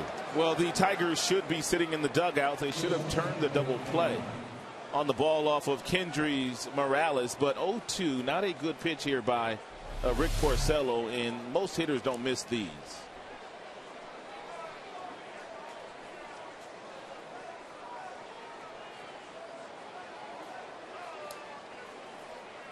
And Kendrick didn't. That's 46 RBIs for Howie. So the Angels out to a 2-0 lead. Here's Eric Ibar. Ball 1 to Ibar. Said Morales hit that ground ball, but it was Trumbo that hit that ball that should have ended the inning with a double play turn.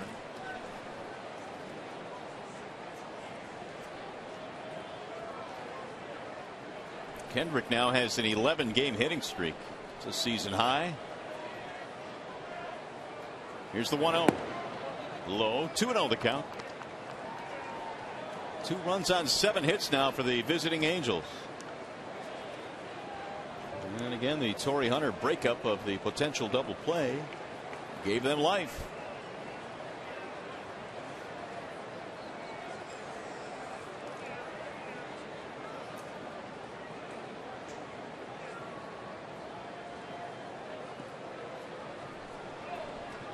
Ibar line one to center field his last time up. Jackson ran it down. 0 for 2 in this game.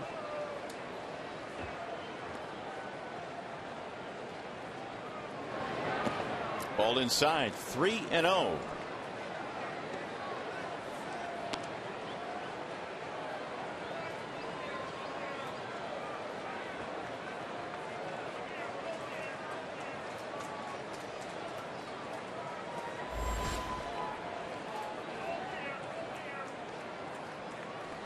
.93 now for Porcello.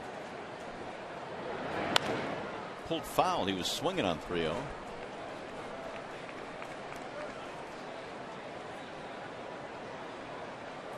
Should Ibar reach? Vernon Wells waiting on deck. Angels get a pair here on the 2-run double by Howie Kendrick.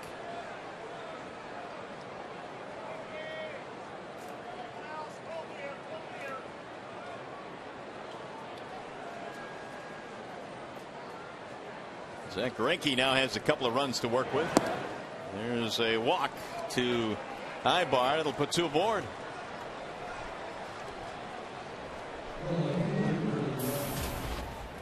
Hey fans, spend 3 days playing baseball with former Tigers players and coaches during Field of Dreams weekend, September 7th through 9th. For more information, call 313-471-2550 or visit tigers.com.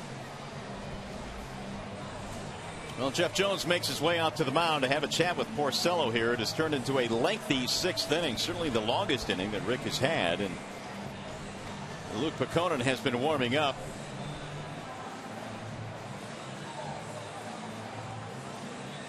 And Jones has had his say. He'll turn back to the dugout now as Porcello will attack Vernon Wells in a 2-0 ball game.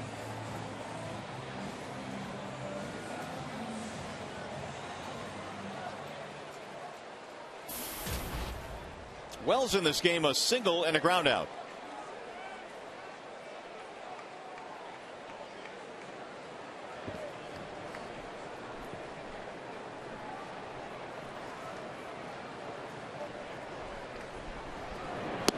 And he looks at ball 1. If there's one thing that Vernon Wells wants this year, it's probably the chance to play in the postseason. He has played a lot of years in the major leagues. Over 1,500 games and has yet to appear in a postseason game. Only Adam Dunn has gone longer in his major league career without playing in the postseason. The 1-0. Good block by Avila. 2 balls and no strikes. That's a major reason why Vernon Wells has kind of accepted his playing time this year. Of course, he did have an injury earlier this year which kept him out of action. But even after becoming healthy, it's still going to be very difficult to get playing time with Trumbo in the outfield when Pujols is at first, Trout in center, and Hunter in right, and Morales DHing. Here's the 2-0, and he fouls it off. Only so many spots. And some of the Tigers outfielders are finding now. 2 balls, 1 strike on Vernon Wells. And Tigers have Dirks sitting on the bench here today. Quentin Berry also sitting on the bench. And Jeff Baker on the pine as well.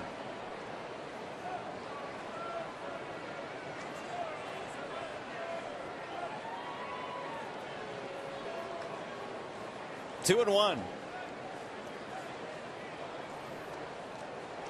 Angels have 2 aboard. The Kendrick double made it 2-0. He's standing at second base, and Ibar has just walked.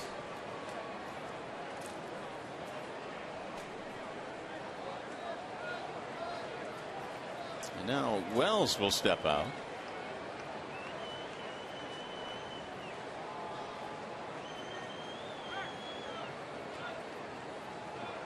Now Avila calls time.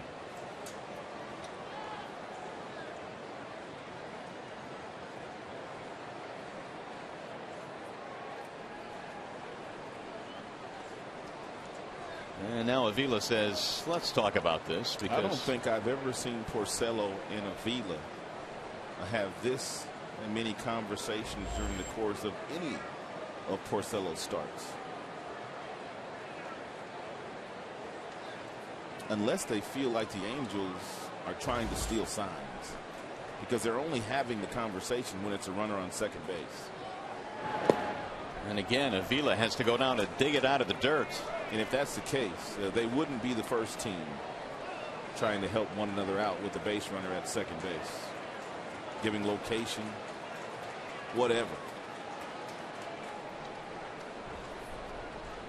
This will be the 29th pitch of this half inning alone now for Rick. And he's fallen behind. The 3-1 is grounded foul. Fill it at 3-2. We'll start the base runners with 2 outs.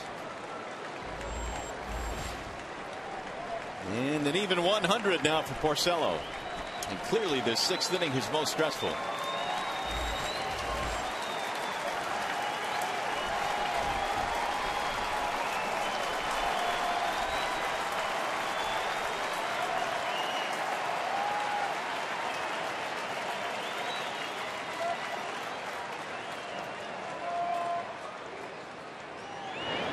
Checked it. Did he go?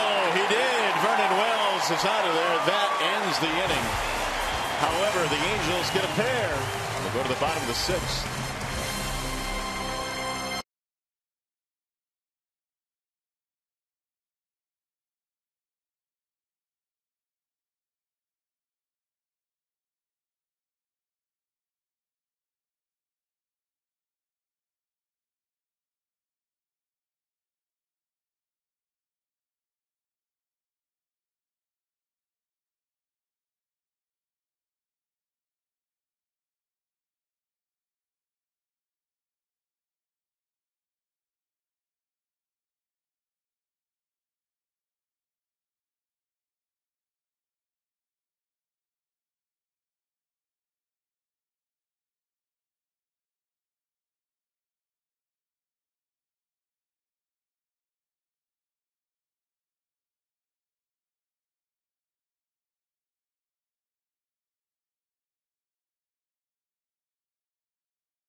price period. Bell Tire. And by Toyota, brought to you by your Greater Detroit Toyota dealers. How about this night tonight, Rod? It's been absolutely perfect on this homestand weather-wise. You got that right. It's a little toasty today, I thought, but tonight has turned into a perfect night. Yeah, we got up to the mid-80s, maybe a little bit above that. But tonight, the #1 fans apparently of the Tigers are here. Welcome. Zach Greinke has gone 5 innings, allowing 2 hits, no runs. And his teammates have gotten him a couple of runs. He leads 2-0. It'll be Austin Jackson to lead it off. Jackson and Fonte Cabrera. Greinke has retired 9 consecutive batters.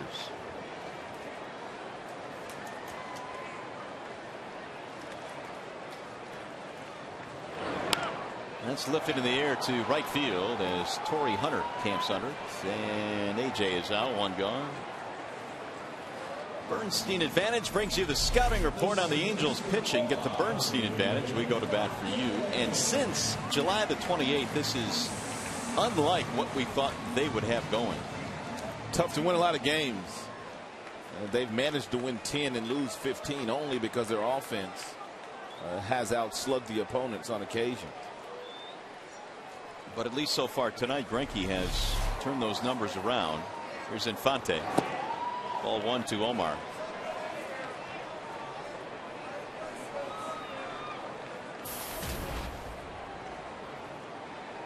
One out of 2 tonight for Infante. The 1-0 pitch. In there for a strike. We mentioned Greinke won a Cy Young in his days with the Kansas City Royals. He was 16-8 with a 2.16 back in 2009. Justin Verlander that year finished 3rd in the Cy Young voting. But his numbers with Kansas City were over the top. In Milwaukee, they were even better. The 1-1. When he went to the Milwaukee Brewers, he took the National League by storm. He was 25-9 in his time with the Milwaukee club, which made him very much sought after. Still very young. His best baseball is still ahead of him at just age 28. 2-2.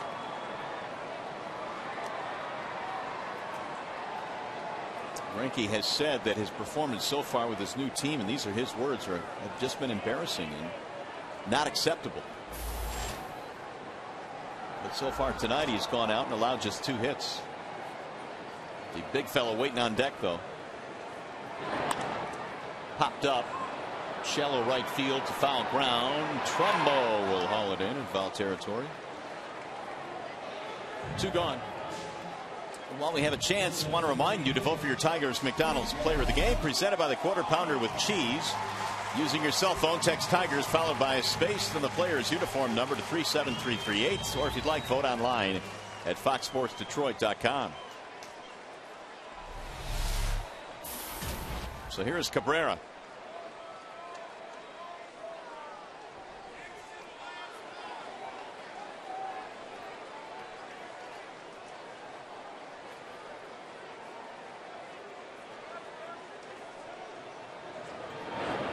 Cabrera is 0 for 2 in this game, and he looks at strike 1. Just about everything in the air tonight.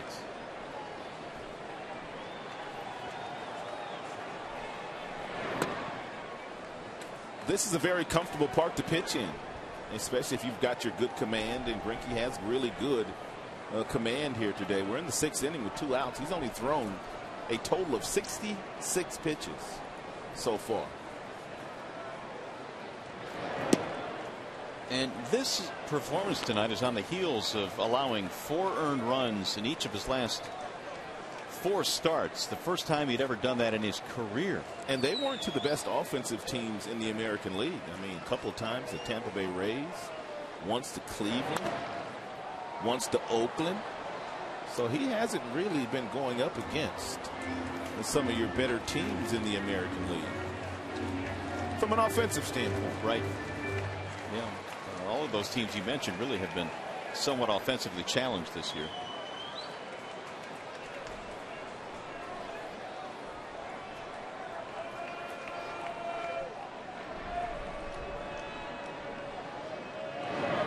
Cabrera watches it sail outside. 2-2.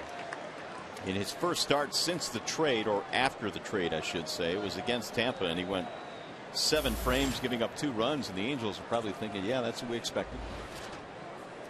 But the next 4 he has struggled. 2-2 on Miguel.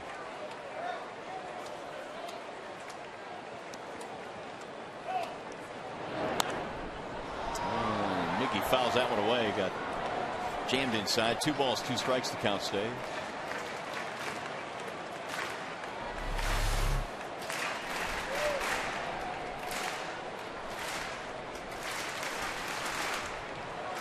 Only 2 Tigers hits, 7 for the Angels.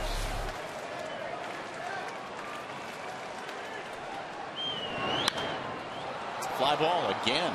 This one toward right field. Hunter coming over toward the line, into the seats, and he can't get it.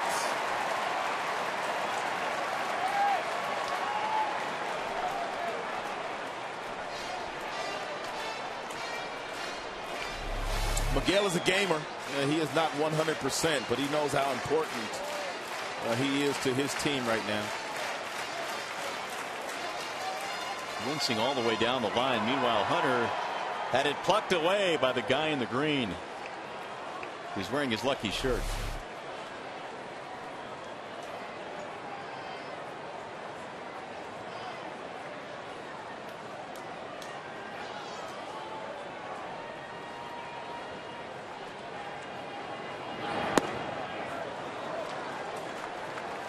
So it's 3-2.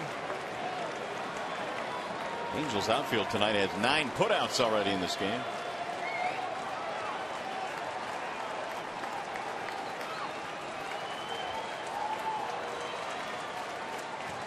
Full count on Miguel Cabrera. And here it is. Driven down the left field line. Fair ball, to the wall it goes. Cabrera rumbling to second base. And he is in there. A 2-out double.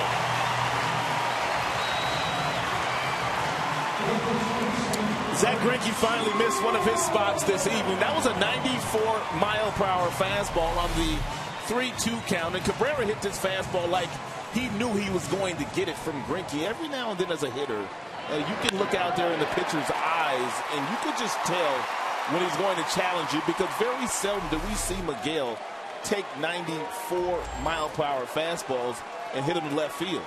He usually takes those balls to right center field down the right field line. With a bad ankle and all, he puts together a 9-pitch at bat and doubles. And Prince looks at ball 1. First base open. And a 2-run game. You would imagine Greinke will be awfully careful here to Fielder. I don't think he'll walk him, though. Prince with a walk and a fly ball in this one. Swing and a miss. 1-1.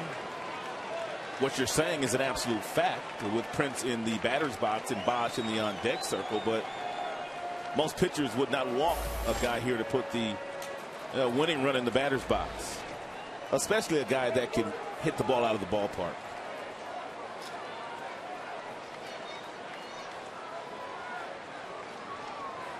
Here's the 1-1 pitch.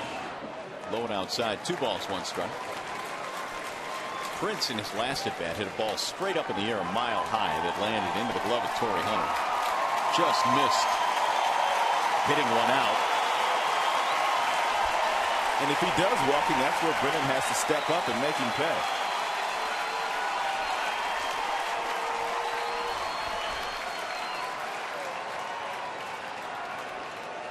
Here's the 2-1. Fly ball down the left field line, slicing, and out of play. 2-2 on Fielder. Prince had 22 home runs this year. Oh. Right down the middle. What happens is the first 3 pitches to Prince were all balls, even though he swung at one. So as a hitter, you start to think exactly as you were thinking, maybe this guy's not going to give me anything to hit. And lo and behold, you get the one right down the middle, and you're a little late on it.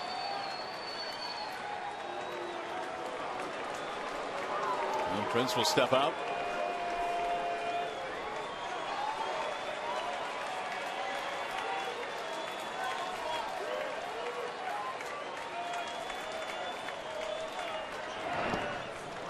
Fill it now 3-2. Again, Bosch would be next. Tying runs standing at the plate in a 2-0 game.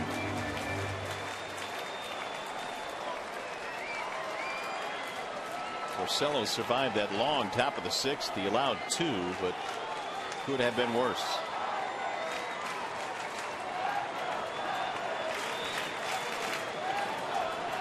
And now time called, and Iannetta will go out to the mound to have a chat with Greinke. 3 Tigers hits tonight, 2 singles, and now the double by Cabrera, their first extra base hit.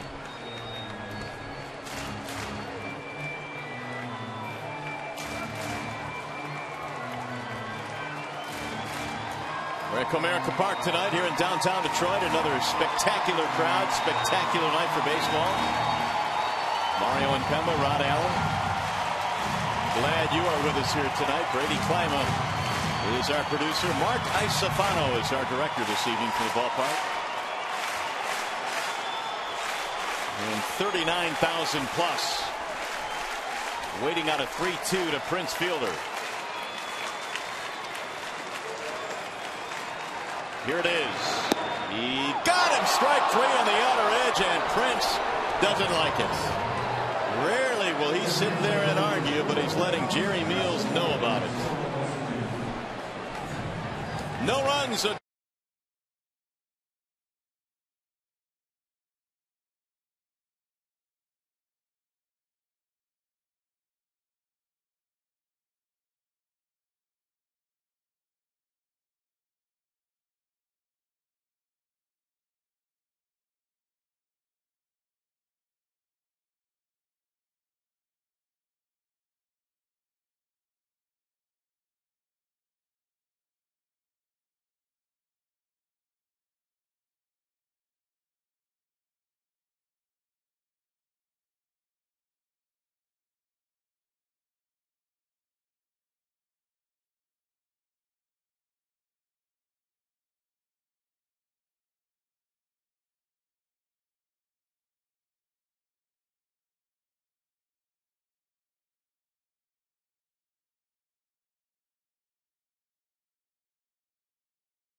Detroit Twitter page tonight, and we've had some great conversations. One thing that's coming up after that tough 6th inning there for Rick Porcello is that the Tigers need to give him some run support. Here's the tweet we got in. We need to give Rick Porcello some run support after we gave the Angels every opportunity to score in the 6th inning. And they're saying, let's go Tigers. I know the fans at home are thinking the same thing. Mario and Rod, it's tough to see an inning like that. Now we're getting into the bullpen. I know that Jim Leland mentioned that Joaquin Benoit, we will not see him at all tonight because he pitched all 3 games against Toronto. Your thoughts on the bullpen moving forward in this game? Well, yeah, Shannon, that's a good question because that is a major loss tonight with Benoit not being able to pitch. Yet Brian Villarreal checking into this game right now. And I think, Ryan, as we move forward, you know, Jim Leland has not made any secret about the fact that Phil Koch has to pitch better, Benoit has to pitch better, and I think we've seen some strides in that respect. Well, they have the talent to do so. There's nothing physically wrong with either of the components out there in the bullpen. So those guys have been there. They've done it before. They just go out and make some better pitches. And Jim, as a manager, handles his bullpen as well as any manager in this game. And no doubt he will put all those guys in the proper positions to succeed. the first part of that question regarding Porcello, they do need to score him some runs because they did not score him any runs in his last start while he was in the game, and he didn't give up any runs until the 7th inning. So Rick has pitched good. He just is not getting the run support right now. And you guys, there's still plenty of time left in this game. I'm going to stay on Twitter. Anything can happen. If you're at home watching and you want to join the conversation, please tweet us at Fox Sports DET. Guys, we'll check in with you in a little bit. All right, Shannon, thanks. Well, Villarreal trying to get through the 7th inning here, and he strikes out. Chris Iannetta looking to start the inning. That's a good start.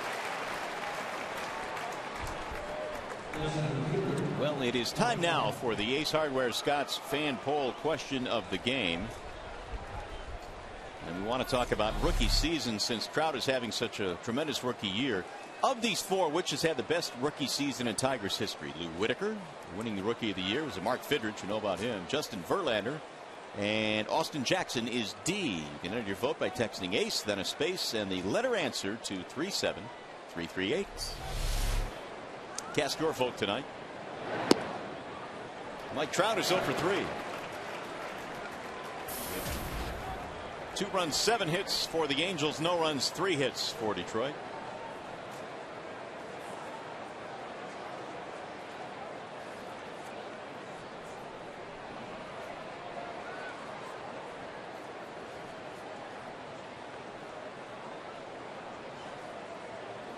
Here's Villarreal's 0-1.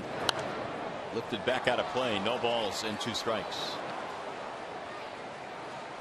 And this young man can be and should be a tremendous weapon. Villarreal down the stretch for Detroit. He went through that little bit of shoulder, I should say elbow weakness, but has bounced back from that. Little time off really helped him. He has a bright future. Tremendous stuff. And can be one of those guys that can be a lockdown guy late in ball games. Here's the 0-2. Fouled straight back. 99 with that fastball up in the zone, and Trout, and he got a real nice piece of it. They say that that is one of the only things that you will see Mike Trout do on occasion. He will leave the strike zone to try to get to a fastball up when he's behind in the count, and we'll see if the Tigers try to exploit that here.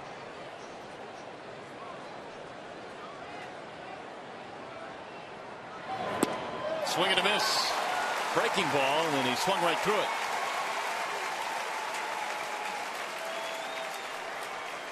Let's take a look at our Bell Tire pitch by pitch at how Villarreal attacked one of the more talented players in the game. Firm fastball, upper 90s, painted on the black. Another fastball outside, another one up, and then he finished him off with a breaking ball. That's just real nice pitching there by Villarreal. 3 fastballs in the upper 90s, and then a breaking ball to get strike 3. Here's Meiser Turris. He shoots one on the ground and through onto the reach of Infante into right center. Turris has 3 hits tonight. And the Angels have 8 as a team. That'll keep the inning alive for Torrey Hunter. Well, you know he's not going to stay at first base very long, and he will be trying to get to second base.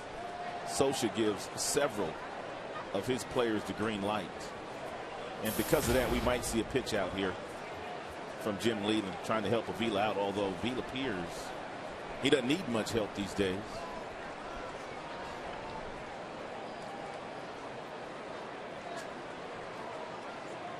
Here goes the runner, and no throw by Alex. They are not afraid to run. So Avila threw him out in the first, but couldn't get the grip here in the 7th. I remember my very first year in the Arizona Diamondbacks organization as a coach. I managed our instructional league team that year, and Scioscia was also managing the Angels and Dodgers instructional league team there. This is when he was in the minor leagues as a manager for the Dodgers. And this is instructional league, so you think the games are casual and you can just go out there and get guys work and different things like that. Scioscia was managing for keeps. Was he running all day on you? All day, bunting all day, hitting, running all day. I had nightmares the night before we played the Dodgers. I'm serious. I guess when you think about it, those are all things that he does now. Exactly. So, but you've never seen a manager manage as aggressively in instructional league. Instructional league is just what it is. Instruct the younger, talented players in your organization. He was trying to win the championship. Never forget it. And he's trying to do that here in the big leagues as well. They run, run, run. Here's the 0-2. Got him. Strike three. Villarreal said it doesn't matter. 11 pitches for Villarreal. All of them strikes. Struck out the side.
Soundboard in the Motor City Casino Hotel. Enjoy food, music, and an exclusive silent auction. For tickets, call 313-471-6340.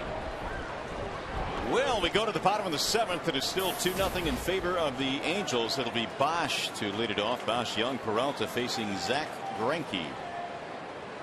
He's retired 16 of 18 since walking Fielder in the first inning. Bosch looks at a ball high, and it's 2-0. Greinke in his last 4 had an ERA of over 7. Tonight he's given up just 3 hits. 2-0 pitch is a strike. 2-1.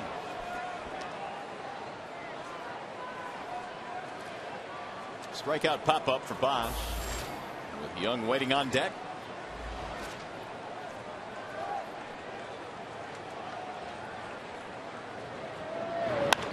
Ripped to right field, base hit.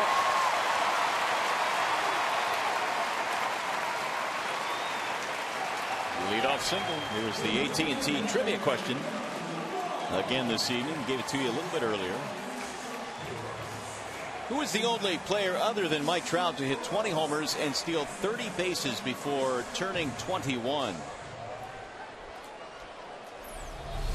And the answer is Ken Griffey Jr. 38 homers, 32 steals. Here's Delman. He looks at ball 1.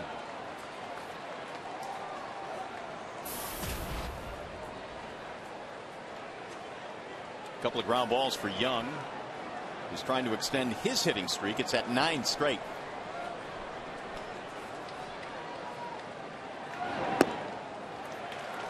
Low ball 2. It's a nice at bat by Brennan Bosch. And he worked the count to 2-0. He took a BP fastball at 89 miles an hour from Greinke, and then Greinke threw him a breaking ball that Bosch ripped. to right field. And that kind of plays off the conversation we were having the inning before when there was a base open and there was Prince Fielder in the batter's box, and we were wondering would he pitch around him to get to Bosch. You just never know. That's why it's difficult for managers to put the winning run on base.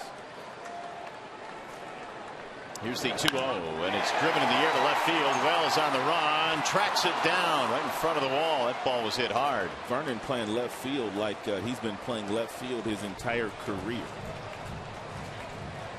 He's been flashing some leather tonight. He's been moving laterally left and right really well. One thing I have noticed about his left field play, he plays left field a lot deeper than he played center field when he was playing that position with Toronto. He used to play a very shallow center field.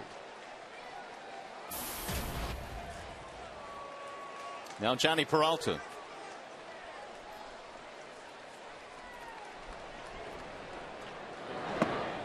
Ball 1 to Johnny.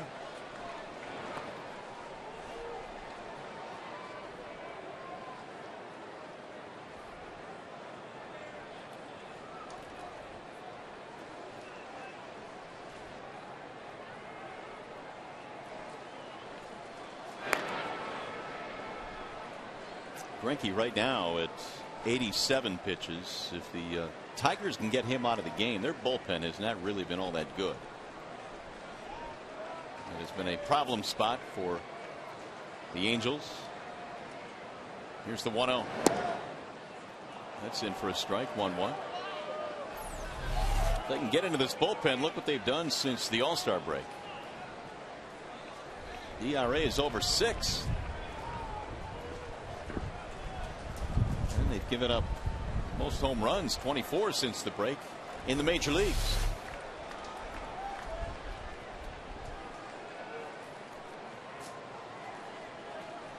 The 1-1. Swing and a miss.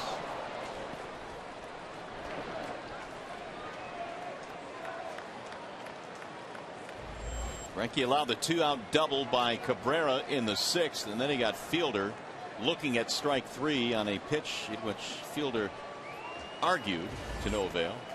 Greinke has gone all the way up to 98 with a fastball or 2 here today, and as low as 68 with that slow curveball. Good stop by Iannetta.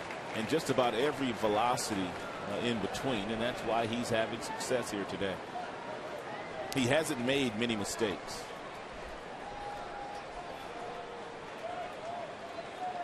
Avila waiting on deck.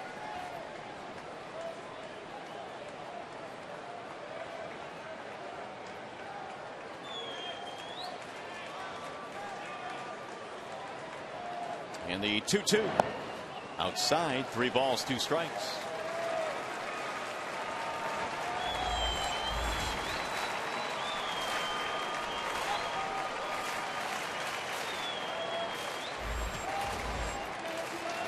Jim's got a decision to make here with 1 out. Does he send Brennan Bosch on a 3-2 count to try to stay out of the double play? Let's find out. Greinke throwing back. Part of you wants to believe that he will send Bosch because the Tigers have hit into more double plays than anyone in the majors. And then there's that part of you too that if he does strike out, you would like to see Avila at least get a chance to come to the plate here. Runner goes. Swing and a miss. Throw down to second is into center field. So Peralta strikes out, but Bosch is able to get into second base. What is Socia talking about here? Interference? I think so. Iannetta was arguing the same thing. Iannetta had plenty of time. Really not a whole lot of interference there from Peralta, but just a poor throw by Iannetta.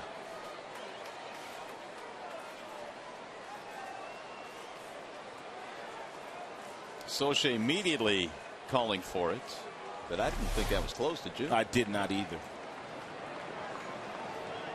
So here's Avila now with 2 outs. And Tigers caught a break there. Avila does get a chance to come to the plate.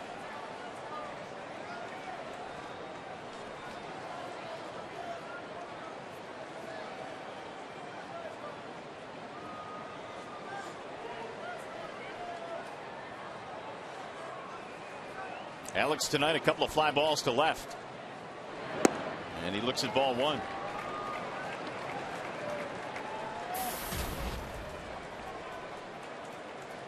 .252 on the season for Avila. Game-winning hit yesterday. And get the Tigers on the board here with a 2-out hit in the 7th.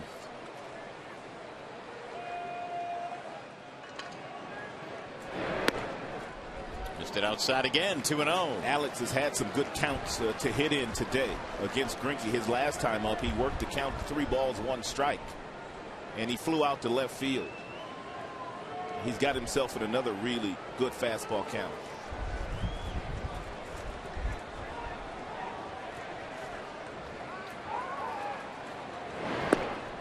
That's it for a strike. Boy, Ibar was caught out of position there. He was sneaking in behind the runner, and Greinke brought it home.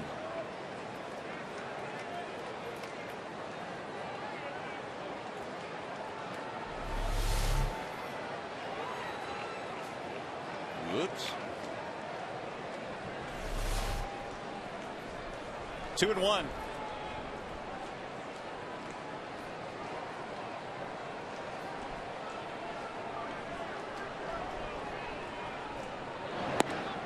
And off the plate, 3 balls 1 strike.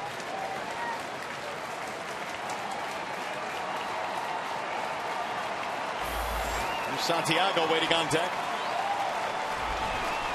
See what Alex gets here on 3-1.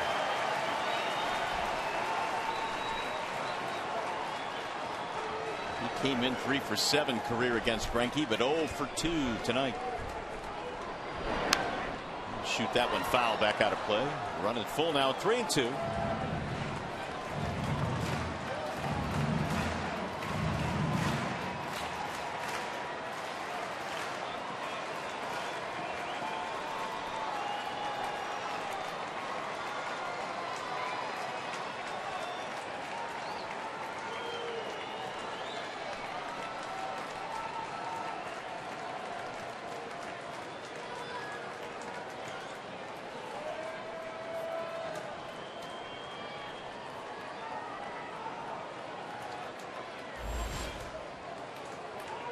.97 now for Greinke as he approaches 100. This will be a big 3-2 pitch here. And here it is. He walked him. Now the tying runs are on, and Santiago will be called back.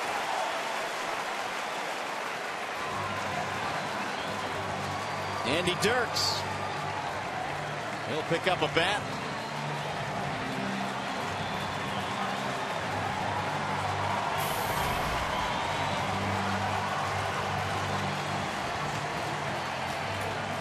So Dirks for Santiago.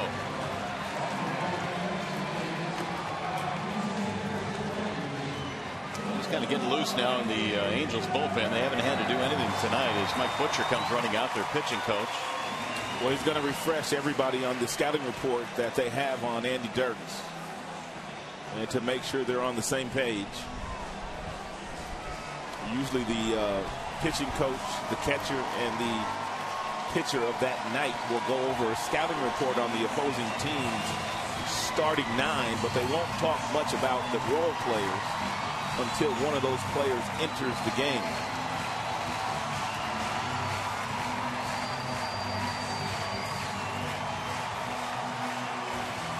Well, here is Andy Dirks. They say that pinch hitting is one of the hardest things to do, but for Dirks this year, he is 3 for 4 as a pinch hitter. And with men in scoring position this year, well above 300. And don't miss that fastball if you get it on the first pitch. Breaking ball is in for strike 1. It's a wise decision by Zach Greinke not to give in to Andy Dirks with the heater, at least on the first pitch. Tigers have the tying runs on. Single by Bosch and a walk to Avila. Fouled away, and now it's 0-2.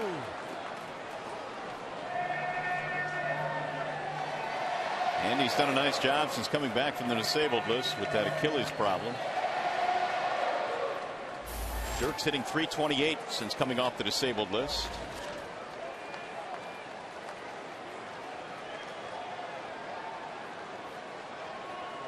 He hits .353 against right-handed pitching. His splits are much better against righties.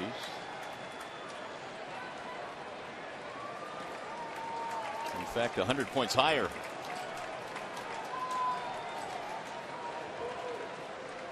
But he's down in the count 0-2.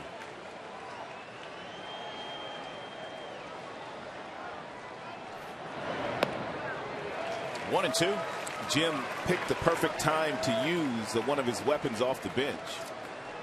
And you want to make sure that the other manager can't counter by bringing in a left-hander. And when you bring a guy like Dirks off the bench, you don't want him wasted.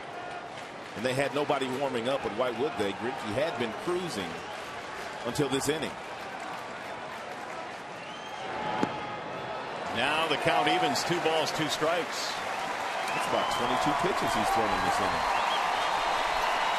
And Dirks has gone from 0-2 to 2-2.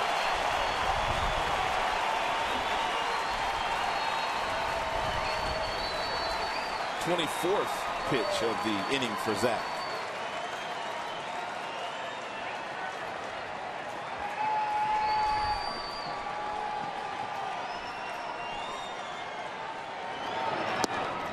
Just off the plate, Greinke tilting his head. He really wanted that one. Now it's 3-2, and the runners will get a head start.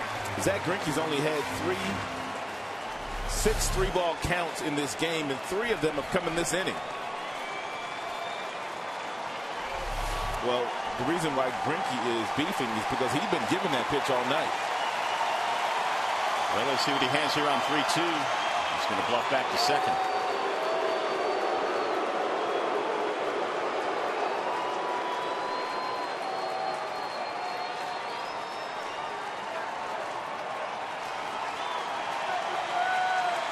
Two 2-0 Angels lead. Tigers threaten here in the bottom of the 7th. And the 3-2 pitch. Swing and a miss. He struck him out. Dirks is gone. 5 strikeouts for Greinke, who pitches through the 7th.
It appeared to be a double play ball off the bat of Trumbo, their talented first baseman here today. They did not turn the double play. Omar did not give a good feed back to Prince at first base. And then Porcello, he got ahead of Howie Kendrick. No balls, 2 strikes, and he threw a breaking ball. They wanted down and away, and he hung it up in the zone. And Kendrick went right back left center field for a double and drove in 2. Here's the Comerica game summary tonight. Porcello goes 6, strikes out 6, had 10 ground balls. Greinke's been good tonight, and Villarreal in his last 4 outings, he's been awfully good as well. Porcello just not getting a lot of run support his last couple of outings. So Villarreal is going to go out there for his 2nd inning of work. And Brian will face Morales to lead it off as Baker takes over at third base. Kendrys, Morales, and then Mark Trumbo and Howie Kendrick. In the 7th, And Villarreal threw 11 pitches and threw 11 strikes. Wouldn't mind seeing that again. And there's ball one. That could have been called a strike, though. It appears that Jerry Meals' strike zone has got a little tighter as the game has moved on to the latter innings here. Here's the 1-0 pitch. Bouncer hit back towards second. Infante loops one, and nice play by Prince. Doing a little tap dance over there. Don't hurt yourself. Don't hurt yourself over there, big guy. That was awkward all the way around. Awkward. That's the word I was looking for. Because Infante's doing a little jump here by turning, and almost like he jumped off the wrong foot. Prince had to grab it. Then he's trying to find the bag. He got it with the big toe. I was saying to myself, how can I describe this? And awkward was perfect. With Prince able to laugh it off. They got the out. Here's Trumbo. Reaching out a fielder's choice, scoring a run back in the 6th inning. And he looks at ball one.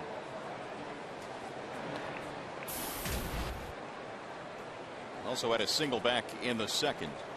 1 for 3 tonight for Trumbo. Tigers have given up 8 hits tonight. They've had 4 of their own. And Villarreal with the 1-0 pitch. Slapped back out of play. 1-1 on Trumbo.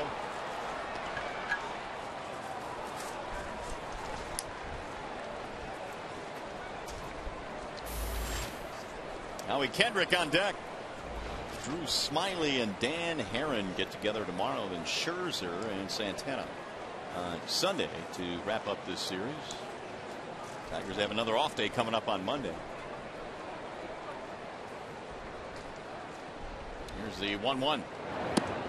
Chased at 97 up the bill of his cap.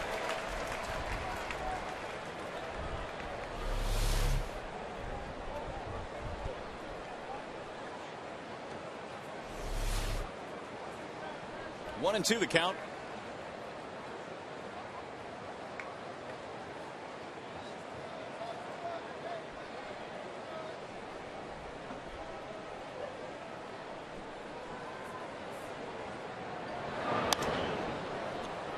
Back out of play.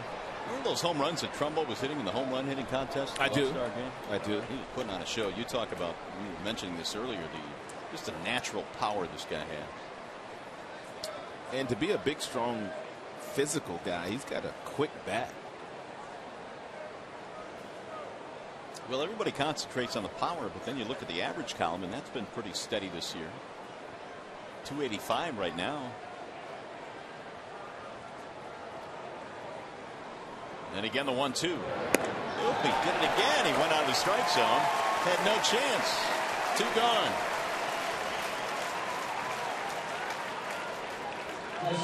Don't forget, just a reminder as you enjoy a cold one tonight, to look forward to Miller time later in tonight's game, brought to you by Miller Lite. Tigers pitching continues to rack up tons of strikeouts every single day. Villarreal has 4 of his own.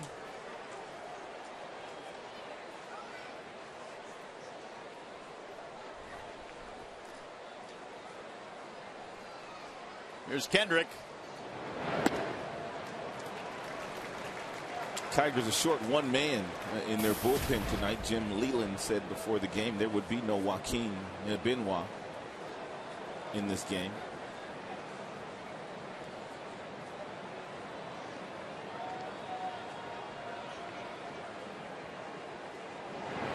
It's difficult to sit one of your key components down, especially your 8th inning guy, but you got to look long term, and you have to make sure that these guys are healthy for the stretch, which is rapidly approaching. Dotel could cover the 8th if they were in the situation where they were leading and they were trying to get a hold.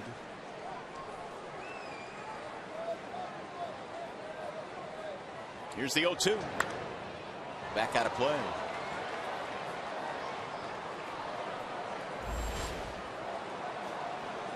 Villarreal has only missed the strike zone twice.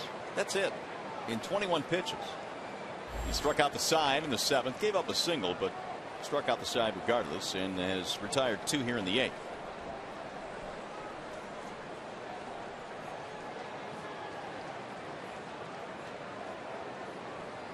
And the 0-2. Chop foul. Kendrick stays alive. He's responsible for the game's only run. He shot a 2-run double to the gap in left center off Porcello in the 6th inning, and that has held up so far. Get this. 17 of the 22 pitches that Villarreal has thrown here tonight have been 95 miles an hour and above. And most of those 97 and above. I believe it.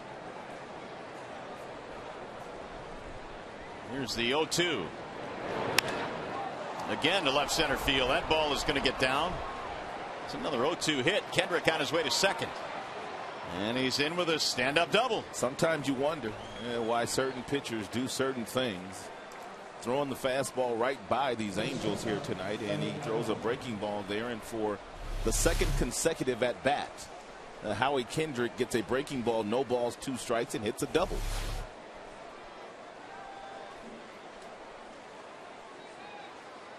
So the Angels trying to get a 2-out run. Here is Ibar. 5 of the 9 Angels hits in this game have come with 2 strikes in the count.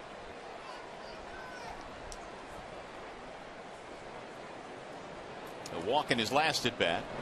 Ibar grounds one foul. Mike Scioscia knows what it means and what it's all about for your pitchers not to finish innings.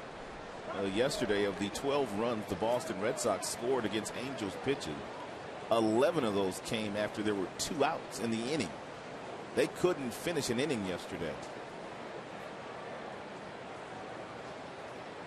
It was a wacky game they played at Fenway. One in which they won in extra innings to record the sweep. That's going to get away from Avila. To the backstop it goes, and the runner advances.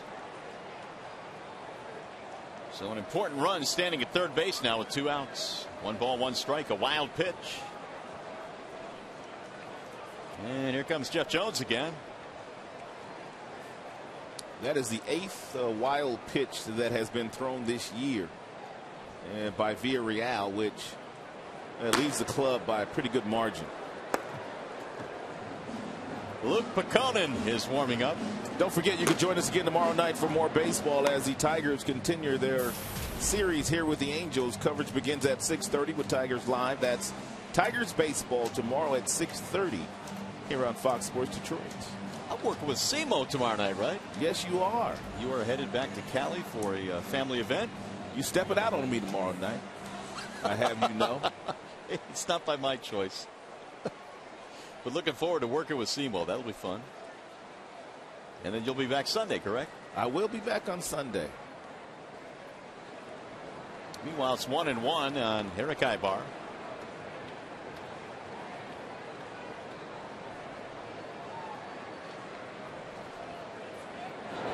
And he slaps one to third and caught by Baker. Or did it catch him? That might be more accurate. No runs, a double, and they strand a man at third. Coming up at the bottom of the 8th. Tigers have the leadoff man. Austin Jackson will try and get it started with the Tigers down by 2.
been limited to 4 hits by Zach Greinke. And they'll have the top of the lineup coming up. It'll be Jackson, Infante, and Cabrera. Austin in the ball game tonight is 0 for 3. All 3 times he's hit the ball in the air. And he looks at strike 1. Tigers as a team have done quite a bit of that today. Jackson now at 310.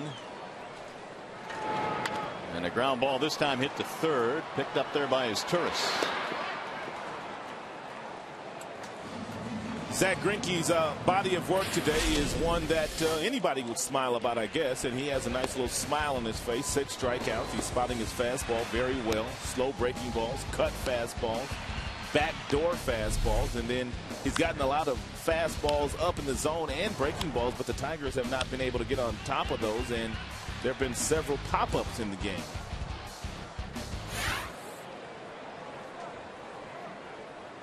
Here's Infante showing bunt, and it's in there, a strike. 12 fly ball outs in this contest. Greinke's high water mark for pitches thrown in a game is 118. He did that with the Milwaukee Brewers. Swing and a miss. 0-2. He might get there tonight.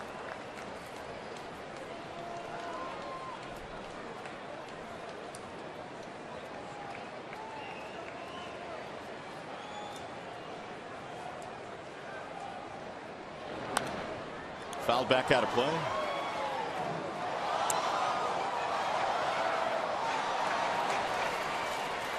Garrett Richards is the right-hander. Scott Downs is the left-hander, and that's what we talked about a little bit earlier. If you can get into that bullpen, it might change the course of this game. They have not been very good since the break, but Greinke showing no signs of slowing down.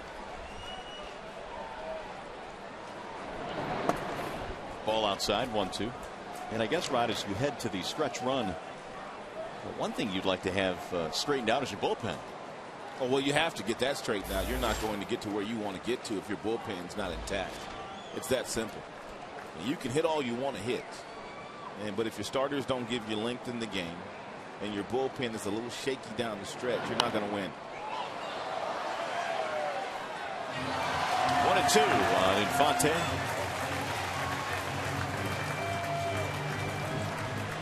Well, the Angels still on the outside looking in as far as the playoff race is concerned. They are trailing in the West in 3rd place, as a matter of fact, and trying to crawl back into the wild card chase.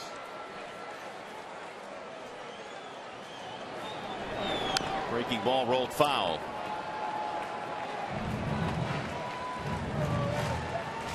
Greinke is a lot like other pitchers that have had a lot of success at a very early age. Verlander, Sabathia, Weaver, Felix Hernandez. All 5 of those guys, when they were younger, all threw in the upper 90s throughout the game for the most part. Roll to third base is Turris again. And he is out by half a step. But nowadays, these guys very seldom get up to 96, 97. They all work inside, outside, breaking balls. They've all matured. They've all learned how to pitch. Weaver used to throw 96, 97. Verlander still gets to 100 when he wants to, but the fact of the matter is these guys all understand now that harder is not necessarily better. 2 of the best in the game, Jared Weaver, Justin Verlander. Neither will pitch in this series. Here's Cabrera with 2 outs. When Weaver threw his no-hitter, he threw 1 pitch at 91 miles an hour that game. Wow. That's it. 1 pitch. Everything else is just 90, breaking ball, change up.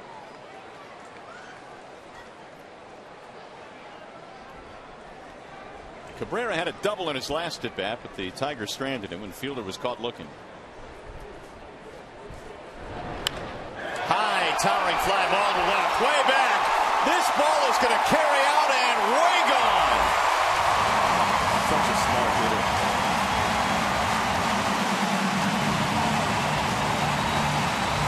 A 2-out solo shot for Miguel Cabrera. It's 2-1.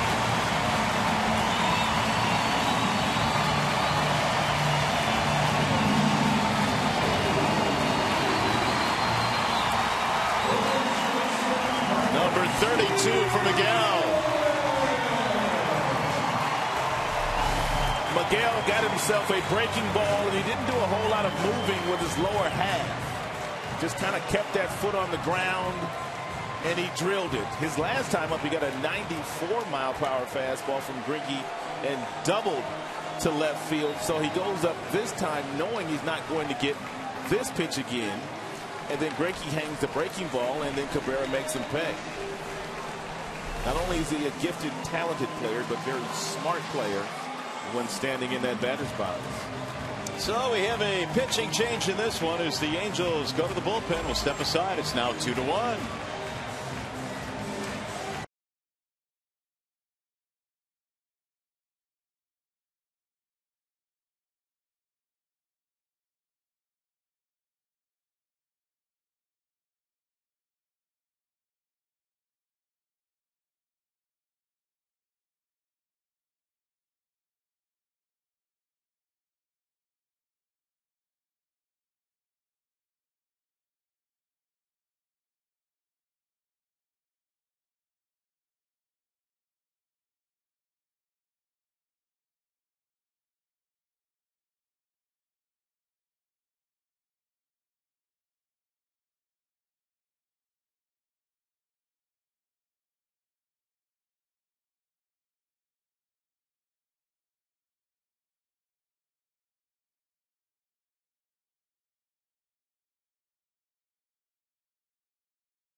League is the damage that he does 7th inning or later. So he a lot of times is doing that against the setup men and the closers.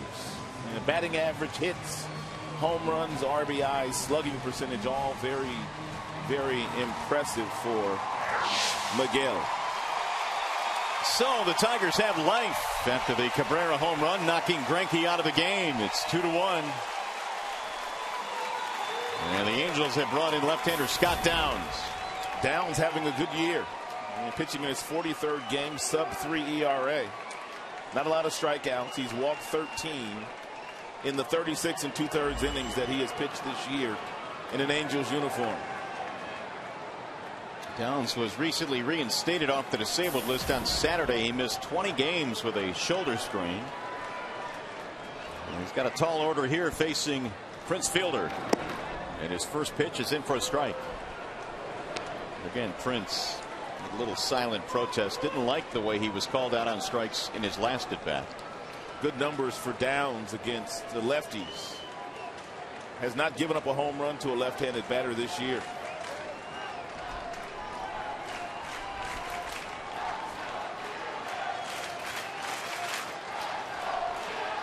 Here's the 0-1. Ball inside. 1 ball, 1 strike.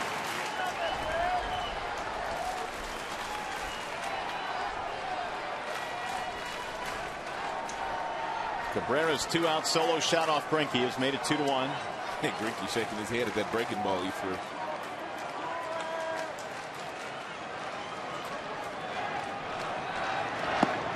Missed it away. 2-1 the count.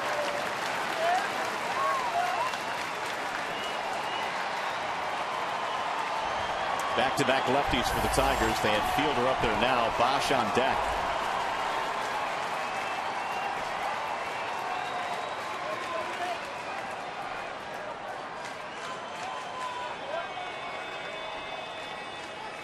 Here's the 2-1. Swing and a miss. 2-2 on the Prince. Fielder has walked tonight. He has flied out. He has struck out.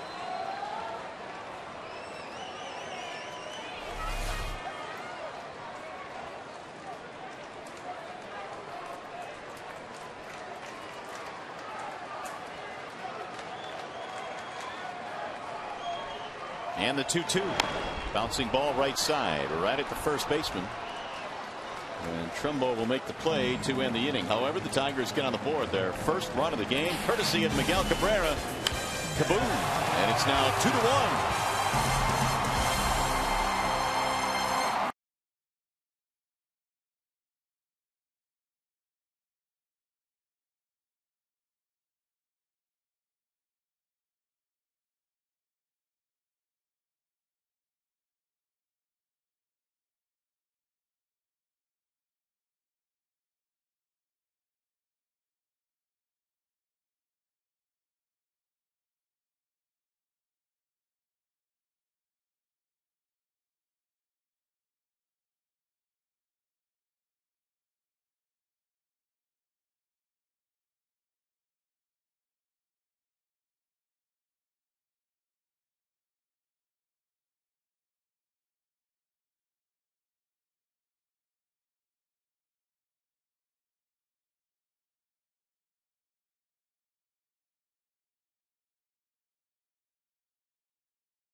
I think Cabrera has made this a one-run game now, so we'll see how this one transpires as we get to the ninth inning. Tigers are going to the bullpen again, and it's going to be Octavio Dotel. Yeah, he's done brilliant work this year, and he's really dominated right-handed batters to the tune of a 198 batting average. 56 strikeouts so far this year. 9 walks in 44 and a third innings for Dotel. This is a nice sign. Kind of under the radar sign, but a real nice sign to get him in the offseason. Don't forget, you can keep up with your Tigers with the MLB.com at Bat 12 for your iPhone, iPad, Android, and Windows Mobile. Get live audio pitch tracking, video highlights, and more. Text at Bat to 31826 or visit Tigers.com for details.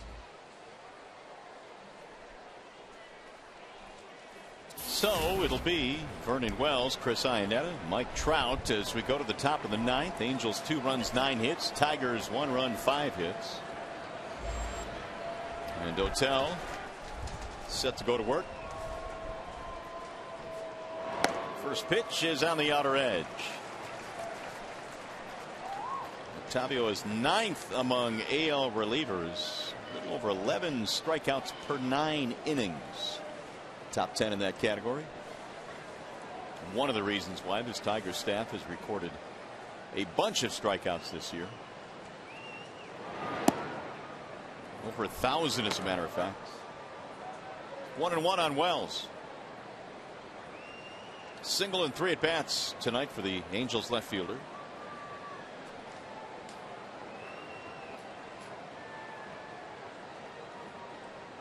Here's the 1-1. High fly ball. Shallow left. Trailing into foul ground. Who wants it? Oh my goodness.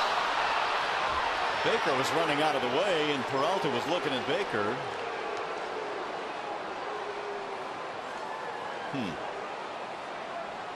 Peralta should have taken the ball. Wow. Difficult play for Baker. Although third baseman can make the play as well, but he simply peeled out of the way. He thought Peralta was going to take it, and Peralta probably should have called it and taken it.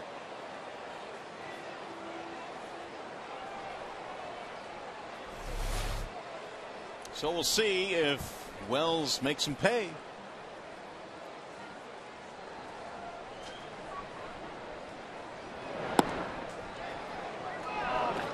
2-2 the count.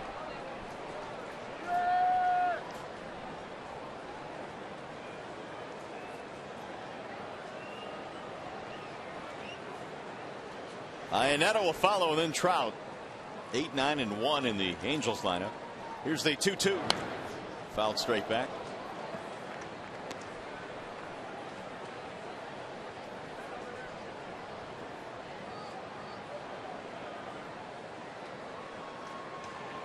Angels got their 2 runs in the 6th. 2-run double by Kendrick with 2 outs and 2 strikes in the count. And that has been it. Porcello pitched well tonight. Bouncing ball third base side. Baker gloves it off to his left. Wells is out, 1 gone.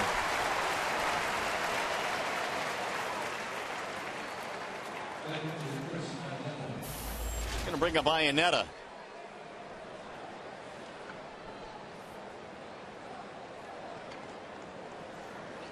He's had a couple of hits tonight, 2 of the 9 for the Angels. Angels have 9 hits, but only 2 runs to show for it because they've stranded 8.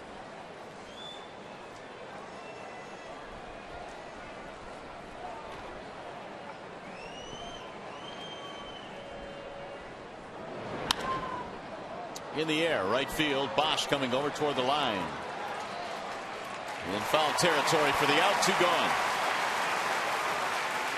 You know the drill by now, fans. After this game ends, our coverage will continue with Tigers Live. You'll always hear from the manager, Jim Lee, and I'm sure we'll hear from Rick Porcello as well, as we'll break down this game and show you some highlights. Tigers Live immediately after this game on Fox Sports Detroit.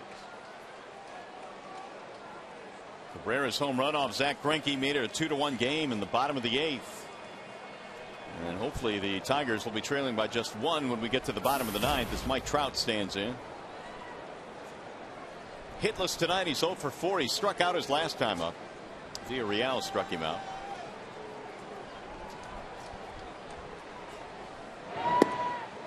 In there, strike 1.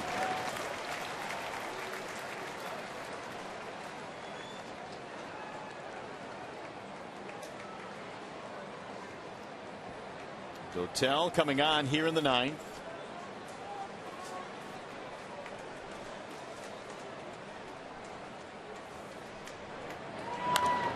Fouled away. Villarreal did his job tonight. 2 scoreless innings to keep it a 2-0 game. And now Dotel trying to turn in a scoreless 9th.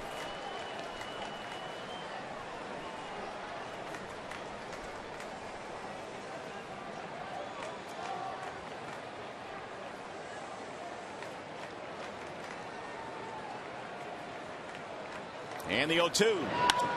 Line drive, right field, straight at Bosch. 1-2-3 inning for Octavio Dotel. That sets the stage for the Tigers in the bottom of the 9th.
we'll see if the Tigers have any fight in here in the bottom of the ninth inning. It's a 2-1 ball game. The Angels lead it by 1. Tigers have managed only 5 hits tonight, and it'll be Brennan Bosch to lead it off against Downs, who is probably out there just to get the 1 out.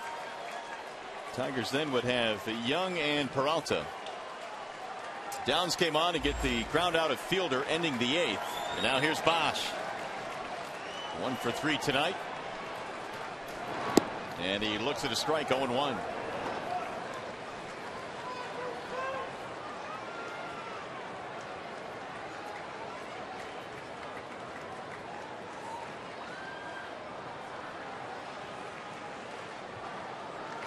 Downs had a monster first half of this season, an ERA of under 1. Here's the 0-1. Bouncing ball, second base side. Kendrick will charge.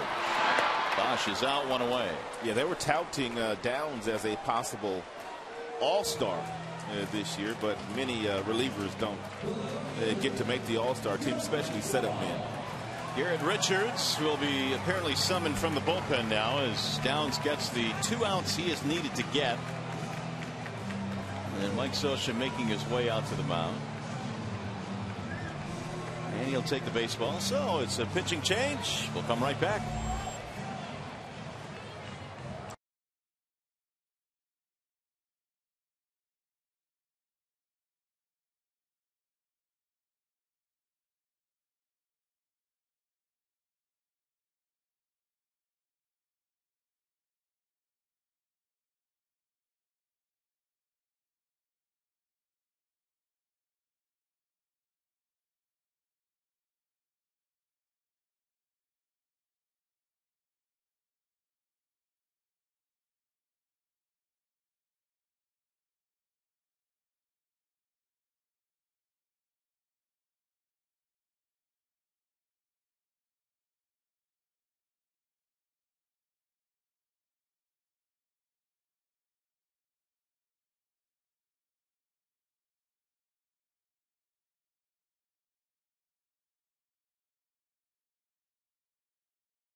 Here in the bottom of the ninth inning, Garrett Richards coming on, trying to get the final 2 outs. We remind you the upcoming pitching matchup presented by the Michigan Office of Highway Safety, and this is what we'll see tomorrow night. Dan Heron, Drew Smiley.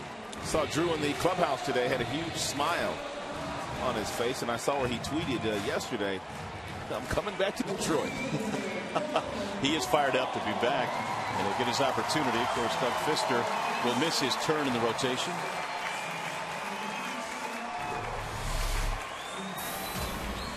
Here are the numbers on Garrett Richards.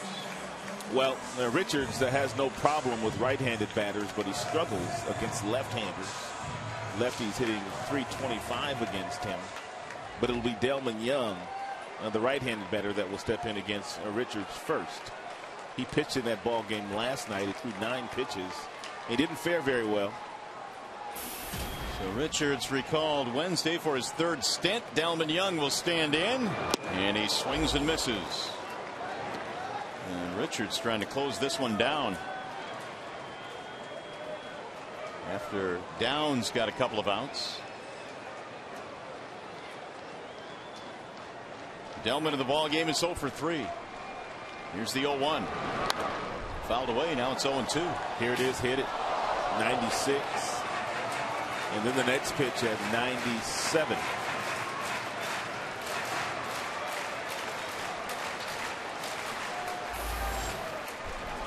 Johnny Peralta waiting on deck. Ernesto Frieri has been their closer, but he threw 2 innings last night. Swing and a miss, and down goes Young. Yeah, Frieri also threw 43 pitches.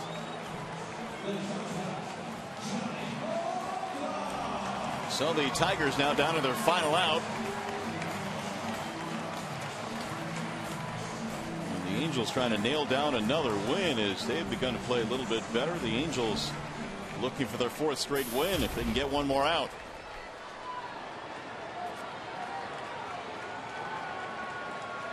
Johnny is 0 for 3. Way outside. 1 ball to no strikes.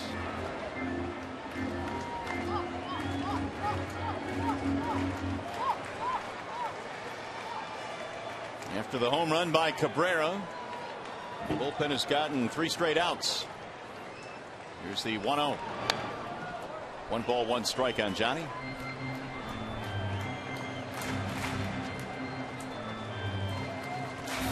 And should Peralta reach, Avila waiting on deck. White Sox winning tonight late, 7-2. They're in the 7th inning. White Sox have not been losing many games lately. Not making it easy. 1-2 the count. Richards only 24 years of age. So far, Cabrera's homer the only run tonight for Detroit. And he's ahead here, 1-2 on Peralta. And a swing and a miss to nail this one shut for the Angels. Very impressive work tonight by Richards. 7 pitches, 6 strikes, a couple punch outs. And in the end, the Tigers fall here tonight. 2-1 your final score. We'll be back with more from the ballpark.